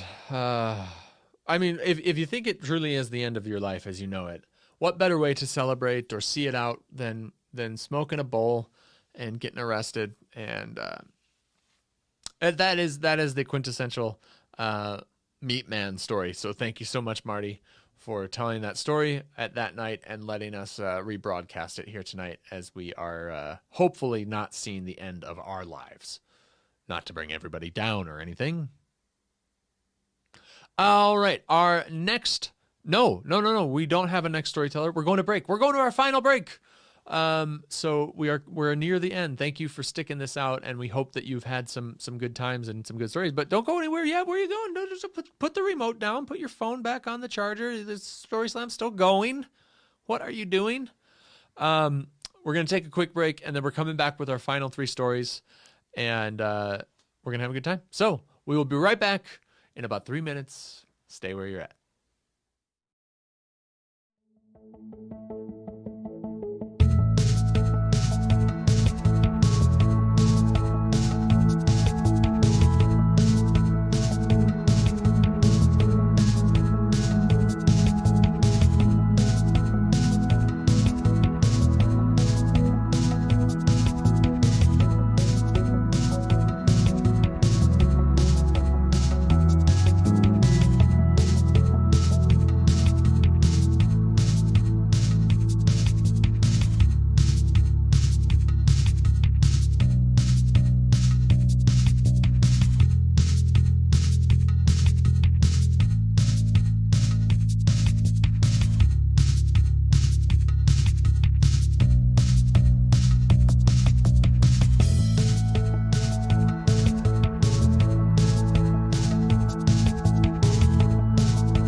All right, back from break for our final round of stories. We've got 3 more for you. And hey, I just want to say thank you again so much for tuning in tonight and being a part of this thing that we're doing. We're having a good time. Hope you're having a good time too. And you're with people you love and all that stuff. Hey, reach out to us. Let us know what you think. We can respond to your comments, you know. So yeah, 3 more stories here. Up next, we have a great storyteller and a great story from that great storyteller. It's we told everybody that was going to pre-record a story for the theme. Again, our theme is Wicked Sick, that they could take it any way that they want. You know, we always say the theme, you could think of the theme any way that you want and tell a story based on that. And so pretty much everybody who's told a story tonight that is based on that theme has told stories about illness or the sick part of it. Maybe there was wicked. Maybe Ryan's story was like about a wicked airline employee. I don't know. But this story is more like a, hey, that's wicked sick, bro. That's how this person is taking it. And it's a great story about coming to Madison, being excited about bikes and biking, and having a wicked sick moment. It's a good story. So let's hear it for Shauna Youngdahl. Hello, my name is Shauna. I'm currently balancing my phone on top of several books in my cat's tree tower thing. That's what you call a quarantine DIY phone tripod, I think. It's day 4 and we're making it happen. I will not do that anymore. Anyway, just a quick shout out to Adam and Ashley. I know she's a part of this in one way or another, for making this happen, because I'm very bored, and probably anyone else who is doing this very bored as well. And we need to do something, and this is something. So thank you so much. So I know the theme for this event is wicked sick, and I took that I did that in my own little way, in terms of like just saying something is wicked sick. So I know you can take it in a variety of ways to be like, I was wickedly sick, like either like physically ill or just in any other type of way, maybe a magic spell, I don't know. But I want to talk about an event that happened to me a few years ago now, living in Madison, that happened that, in my mind, when I think about it, I'm just like, that was wicked sick. Ugh. And so, yep, that's what I thought of. So, when I first moved to Madison, I came from right outside of Chicago, by the way. So I came from right outside of Chicago, and moving to Madison, I realized that a lot of people ride their bikes here, which is awesome, because I love riding my bike. The area I lived in wasn't really bicycle friendly, so I was really, really stoked to be able to ride my bike around town here. And plus, it's Madison, Wisconsin. The sights are beautiful, and to be able to ride my bike down the isthmus in a crisp spring, summer, fall day is gorgeous. So being able to do this on a consistent basis was just awesome. So I started biking quite regularly. At that time, I had a mountain bike. I brought it from my place in Illinois up to here. It was an older mountain bike. It was actually one of the bikes my dad got me for, I believe, Christmas or my birthday long time ago. So it was an old mountain bike. Quite heavy, sturdy, but it wasn't anything that you could really do necessarily like you could jump easily with. This is all just foreplay, foreshadowing, gross. But it was something where it's just like you could ride your bike with, and it was a standard bike. So I would bike around town, da-da-da-da-da-da. One day, I was riding my bike around town, and lo and behold, that was the same day as the Ironman, I think, triathlon? I'm not 100% sure, but they were going at the same time too, and I was just like, oh goodness. They're taking up a lot of traffic, a lot of area, and so what I had to do was I drove downtown from where I live on the west side. I drove downtown, I would park my car, and then from where I parked my car, I would just go on my little bike ride. So I had to actually bike quite far away from them, from the Iron Man. And what also happened is there's a lot of traffic downtown at this time too. Now, again, I came from this place outside of Illinois where there wasn't a lot of bike traffic. So biking in where I used to live, it was always on the sidewalk. I was just way too afraid to be on the road. So I was very versed at driving or riding my bike on the sidewalk. Now, on this day downtown, I was riding my bike on the street like everyone else had been, but the traffic was super dense, super heavy, that at one point, I'm riding my bike and there's people ahead of me, people behind me, and the traffic just started building up, and I started to get very anxious. It was stressing me out a little bit because, Madison is super respectful of bikers, almost too respectful of bikers.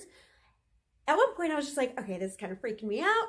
I would just prefer to get on the sidewalk and be safe. So I'm riding my mountain bike on the street, and then I see what I think is an entrance or like a paved down way to get onto the sidewalk smoothly. But at the very last second, I noticed that it wasn't. It was just a standard curb. So at the very last second, I'm biking, I'm pedaling, I'm going. At the very last second, I noticed that it was a curb, and I'm like, shit. And I'm going maybe like 20, 30 miles an hour, not the fastest, but it's still a consistent pace. I try my best to lift up my bike to jump or hop the curb. Of course I can't. My bike slams into the curb. It goes flying, twists and twists and twists and turns. That gets thrown away. I, on the other hand, get thrown off the bike. And from a gift from heaven, an angel, any angel, maybe an angel from above and something below, I don't know who wants to save me from where, threw my hands out to save me from smashing face and body first into the pavement, but I managed to catch myself with the palms of my hand, but that was just for my face. Everything else hit the pavement. So I got thrown onto the ground. And I blacked out at that point. But the next thing I knew is I was just rolling over. And I remember seeing someone in the car, they're all like this. They're just driving next to me. They're stopping for a light, I think. And I just remember someone looking at me like this. And then I saw them and they're like, I'm like, okay. I've lived in Madison long enough to know that people, for the most part, are friendly. Not like, oh, I'm just gonna pretend I didn't see you almost kill yourself. That was hilarious, though. I'm laughing about it later, but at that time I was like, what a dick. But yeah, so I picked myself up a little bit and I stood up, and then my body just felt like this giant ache. And I looked down and I saw that everything was bloody. I had scraped up, the palm of my hands were just drenched. There was blood coming down each palm, down to my triceps, glyceps. Blood just pouring down. It was disgusting. On my knees, I had gotten straight through my leggings. I still have those leggings to this day, and the holes are still there. It was gross. So much blood just dripping down my legs, and I'm just looking at myself like, oh my God. This is a crime scene right now. But the thing is, in those moments, I'm sure a lot of people have felt this when they've gotten this beat up, where it's just this looks really bad. This looks wicked sick. But I don't feel that, hurt, you know? It looks worse than it feels. So, as I mentioned before, I had parked my car, I don't know, 2-3 miles away from this point, and I couldn't ride my bike. But I also didn't know what else to do. So I ended up picking up my bike, and I didn't want to have to carry it all the way back to my car. So what I did was I went around the block, and there was like this little alley that I don't think anything was happening in it. So I just put it in there and sat and just kind of looked at my body for a minute. And this sweet, sweet lady passed me by, and she's like, "Oh my God, do you need help?" And I just looked at her. I'm like, "No, that's fine. I'll figure something out." Said something like that. And then she just like walked away. But I'm like, that was really nice of her. I just didn't want to get blood all over her stuff, really. Like, what do? I'll clean it off for you? I can't. So I just sat there for a few, just being like, what do I do? What do I do? Like, how do I get to my car? My body is falling apart.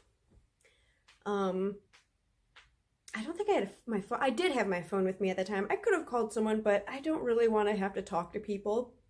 So I ended up just walking back to my car. But as I mentioned before, the Iron Man was going on. So at one point, while I was walking my bloody, pretty disfigured body back to my car that was light years away, the entire Iron Man competition rode past me on their fancy-ass bikes, heads down, pretending to ignore me. It was one of those like made-for-TV moments where like this corpse is like slowly walking by, and then like whoosh, whoosh, whoosh, whoosh, whoosh goes all of the professional other people who are doing the things that killed this person. It was just very ironic. And you can't spell ironic without iron. And I eventually made it back to my car. Then I drove back, and then I got my mangled bike. And then I somehow put it into my trunk still. It took a long time. It was disgusting. People watched me, and I was like, "Do you not see me dying?" I should have made more of a spectacle of it. Anyway, my wrist is still messed up if anyone was curious. But that is the story of my wicked sick bike spectacle during Iron Man, and that was in 2007. Thank you again, Adam and Ash. Happy quarantine. I mean, you gotta stay positive, right? You gotta stay positive. Thank you so much, Shauna, for telling that amazing story. And we so appreciate you and your willingness to be involved. And thank you so much for the kind words. That was not expected. Thank you very much. And you're the best. Our next storyteller is, I wrote down his name because I never can say it right. I'm sorry. And he says it at the beginning of this story. It's a story from our theme Scars, one of the times that we did the theme Scars. And he says his name at the beginning of this, but I can't say it the way he does. I don't have the accent or the ability to roll my R's. But his name is, well, first, he's telling a pretty serious story, and he tells it very well. Yeah, so it's good. His name is Alejandro Alonso Galva. I did that mostly good, I think. And it's a great story. So without further ado, here is Alejandro. I'm up here. I'm Alejandro Alonso Galva, and my girlfriend thought it was a good idea for me to do hot yoga right before this. So if I sound like I have a stroke, it's because I did. So my story is about the type of scars you get when you do or you say something that you would have done differently if you would have just known a little bit better. And it's about my dad. So Alejandro, obviously, what does that mean? Where am I from? I'm from Arecibo, Puerto Rico. I was born there to a Cuban refugee, my dad, who fled from Fidel Castro's Cuba, and to a small-town farm girl, my mom, from Costa Rica, and we were dead broke. We had nothing in Puerto Rico. My mom used to have to take a calculator to go to the grocery store so that she could calculate how much money we exactly had and get the sales tax just right.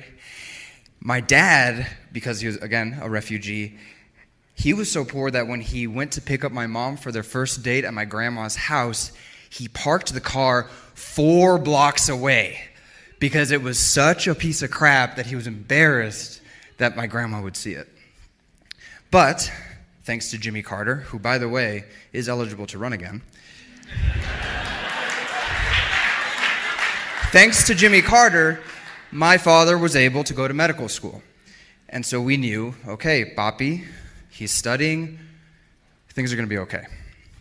Eventually a letter comes and my dad is able to go to the Ohio State University, for a fellowship. And we get there, and if we thought we were poor in Puerto Rico, oh my God, the United States prices were even worse, and it was even more terrible. But again, we knew my dad was working hard, and we knew things were going to be okay.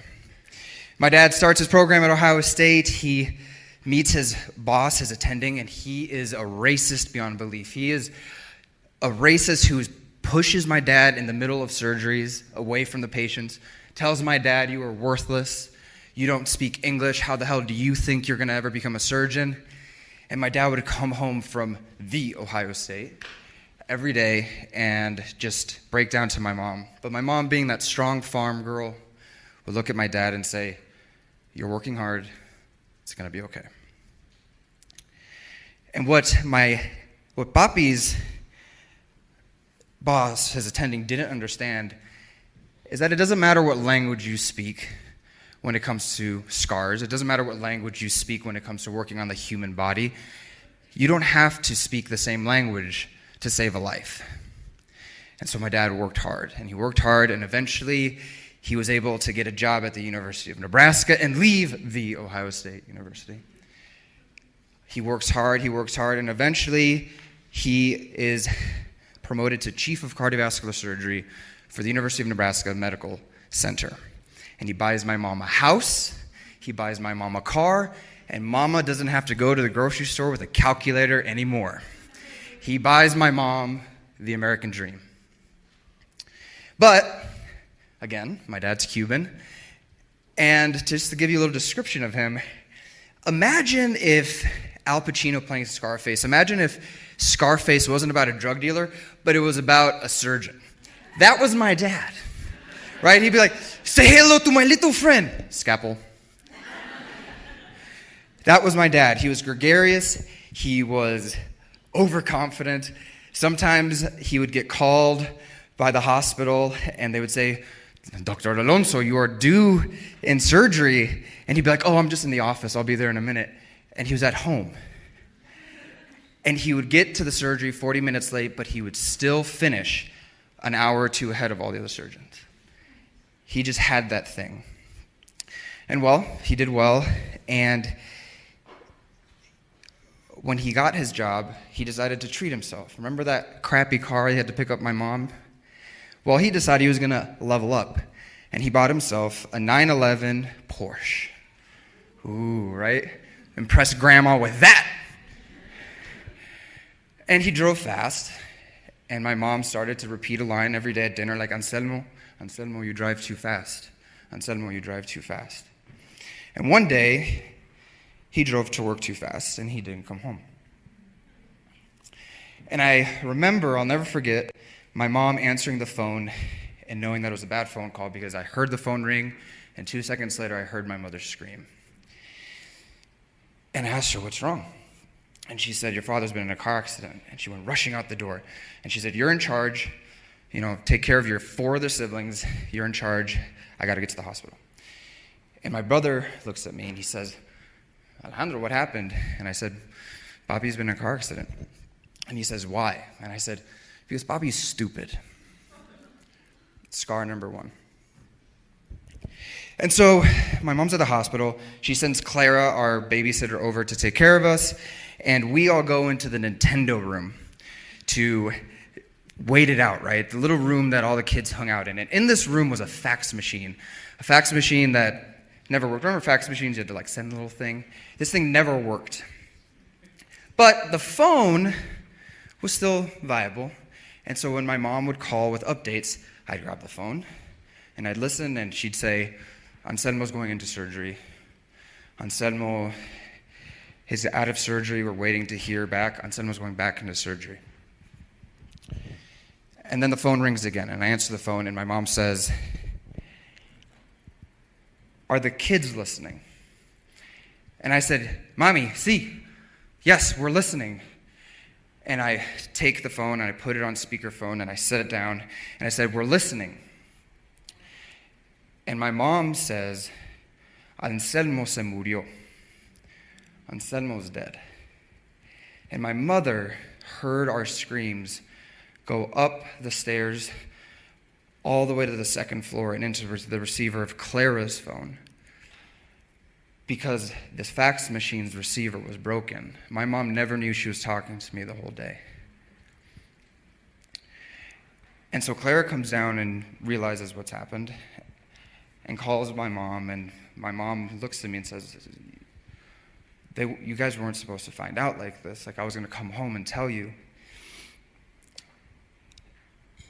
And this was, I'm the man of the house now.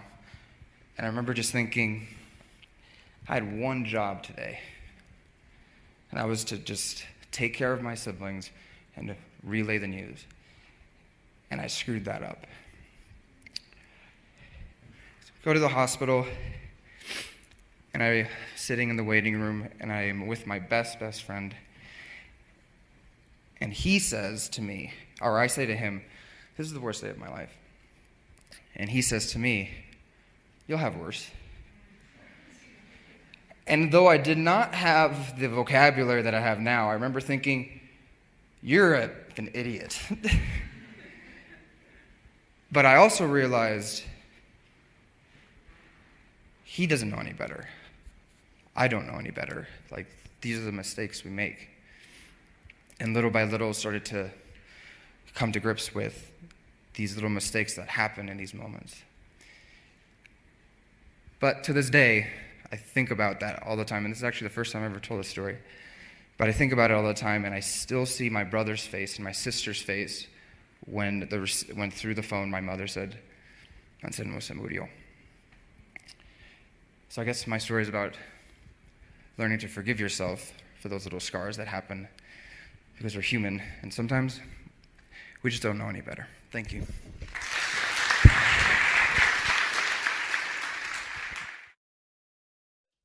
Thank you so much, Alejandro, for telling that great story that night and allowing us to have it be streamed here tonight so that we can all not go insane with all of our quarantining and stuff. Thank you so much for telling that story and being courageous and sharing some pretty intimate stuff with us. That was awesome. Thank you. Thank you so much. Our next and final story is being told by someone you've heard from already tonight.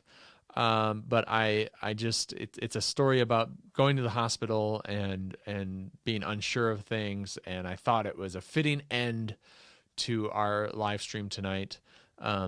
So it's Ryan Hack, again, who you've heard from already tonight.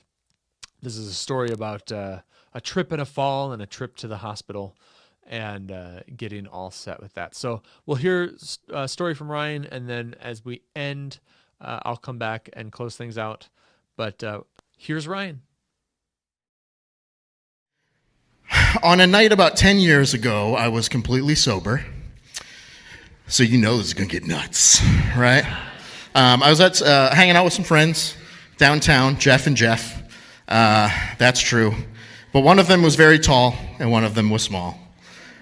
And that sounds made up, but it's not. So we're hanging out. It was misting out. It was not raining, but it was wet. And it was one of those things where I had my backpack on. I was leaving. They had two wooden stairs going down to the sidewalk. And it was like in a movie where I stepped and then just went, Phew! And landed on this side of my body.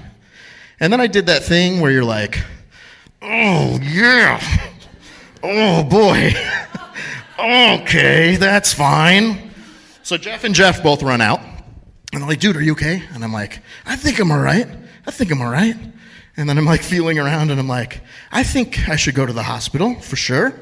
And the thing was, like, I didn't major like in anatomy or anything, but usually your elbow's like down here. And then my elbow was up here, which seemed different. And I felt like someone should look at it. So we went to the hospital over here at St. Mary's, and I signed in, to the emergency room, and I was like, I just want to be clear, I'm dying currently, just so we're all on the same page. So if you want to get me in, that'd be awesome. And then I start judging everyone in the waiting room, like, have you done that, where you're just looking at people and you're like, yeah, you shouldn't be here. Like, you don't even look sick. You're like the picture of health. Out. I'm next. All you, out. And I was in that mood, walking around. So they take me back, they do x-rays, they won't answer the question. I'm like, do you think it's broken? And they're like, well, let's wait for the x-rays. I'm like, well, I'm for sure it is, but whatever. So then they gave me drugs, which was so great, you guys. It was great for me, but it was also great for small Jeff, who was there. He was in the waiting room, and apparently I called him about every 5 minutes and was like, hey, Jeff, so I'm still back here. It's going pretty well. I think it's broken. But I think I'll be all right. And he's like, yeah, I know. This is the 6th time you've called me and told me the exact same thing. I'm like, okay, all right, as long as you're cool, then we're good. So the doctor finally came in and he goes, well, you didn't just break your arm. And I was like, well, that's weird because that's what hurts a lot. And he goes, no, you broke the hell out of your arm. And I was like, that's weird. I don't think you're supposed to say that, first of all. But also, it seems like that's really bad, that I broke the hell out of it. And so he said, well, what we'll do is we'll send you home tonight, and then you can go see the orthopedic surgeon tomorrow and talk about your options, which was another weird thing, because I thought the option was to fix it, right? Like, I couldn't figure out what the other options were. And then he gave me a sling and said, you can just head home. And if you're thinking right now about a sling and how a sling works, slings work great when you have this part of your arm. When you only have this part, they don't really do a whole lot. So the nurse helped me figure that out. Then I went home. And then here's where you're going to be like, if you're in the medical profession or if you're like a human being, you're going to be like, this guy should be dead. And you're right. Because I'm a very logical person, and I was on a lot of medication, which is not a great combo. So it's like extended release morphine and oxycodone and like all of these major things, right? And I'm thinking, I have to take these at period like 4 hours, 8 hours, 12 hours, whatever. And I'm like, okay, it's about almost midnight. I should just do them all at the same time. Yep, bye. Because then it's like easy to remember, right? Oh, this one is supposed to do it 4 hours. I took them at midnight, so I should be good, right? So it felt really great for a little while. I felt amazing. And then I used to call them dreams. Now I know they were hallucinations, but stuff started like coming off the wall at me. And I wasn't scared or freaked out. I was just upset and like started scolding them. Like, no. What are you doing? You get back on the wall. No. You're a picture. You hang on the wall. You don't come at me. Get on the wall. Like, that's kind of how I was. And then I all of a sudden felt like I had all of, footy pajamas that you wear when you're a kid, that they zip up from the foot all the way up. So I felt like I had a bunch of those on. And I was really claustrophobic, and I was like, I got to get out of these things. So I started like ripping them off, and I would rip it and pull it off, and there'd be another one. I rip it and pull it off, and I keep going and going, and suddenly I start to kind of come to and realize I was ripping all the bandages off my arm. That's what I did. I was like, oh no, this is bad. But I was embarrassed, so I just went in the bathroom and tried to like put it back together. And like doing anything in a mirror is hard enough when you're not on a cocktail of drugs, right? But when you are, you're just like, this is impossible. But I feel like I'm doing great. And so in the morning, my wife took me to urgent care because I was dehydrated as all get out. And they thought I think to this day when I went in that they thought that I was that I had recently had my arm amputated and that it was infected. And so they all freaked out. And I had to be like, no, I'm just dumb. Sorry. I took a ton of medication all at once. Sorry. So we did that. And then one of my favorite follow-up visits, I went in and the lady was doing just the normal stuff, right? Checking your pulse and your whatever else they check. And she just said, can I ask what happened to your arm? And I'm still thinking when I broke it, right? And so I just say, oh, I fell down 2 steps. And she just goes, oh my God! She's like, are you serious? 2 steps? That's insane! And I'm like, whoa, like, everything's fine. Like, I'm okay. Like, you're seeing, you know? And then finally I realized she thought that was why I had it amputated. So it's like, oh, no, I'm sorry. I was born like this, but then I also broke it. And she goes, oh my gosh, I'm so sorry, that's crazy. I was wondering, like, he must have been dragged behind a car or something. And I was like, dragged behind a car?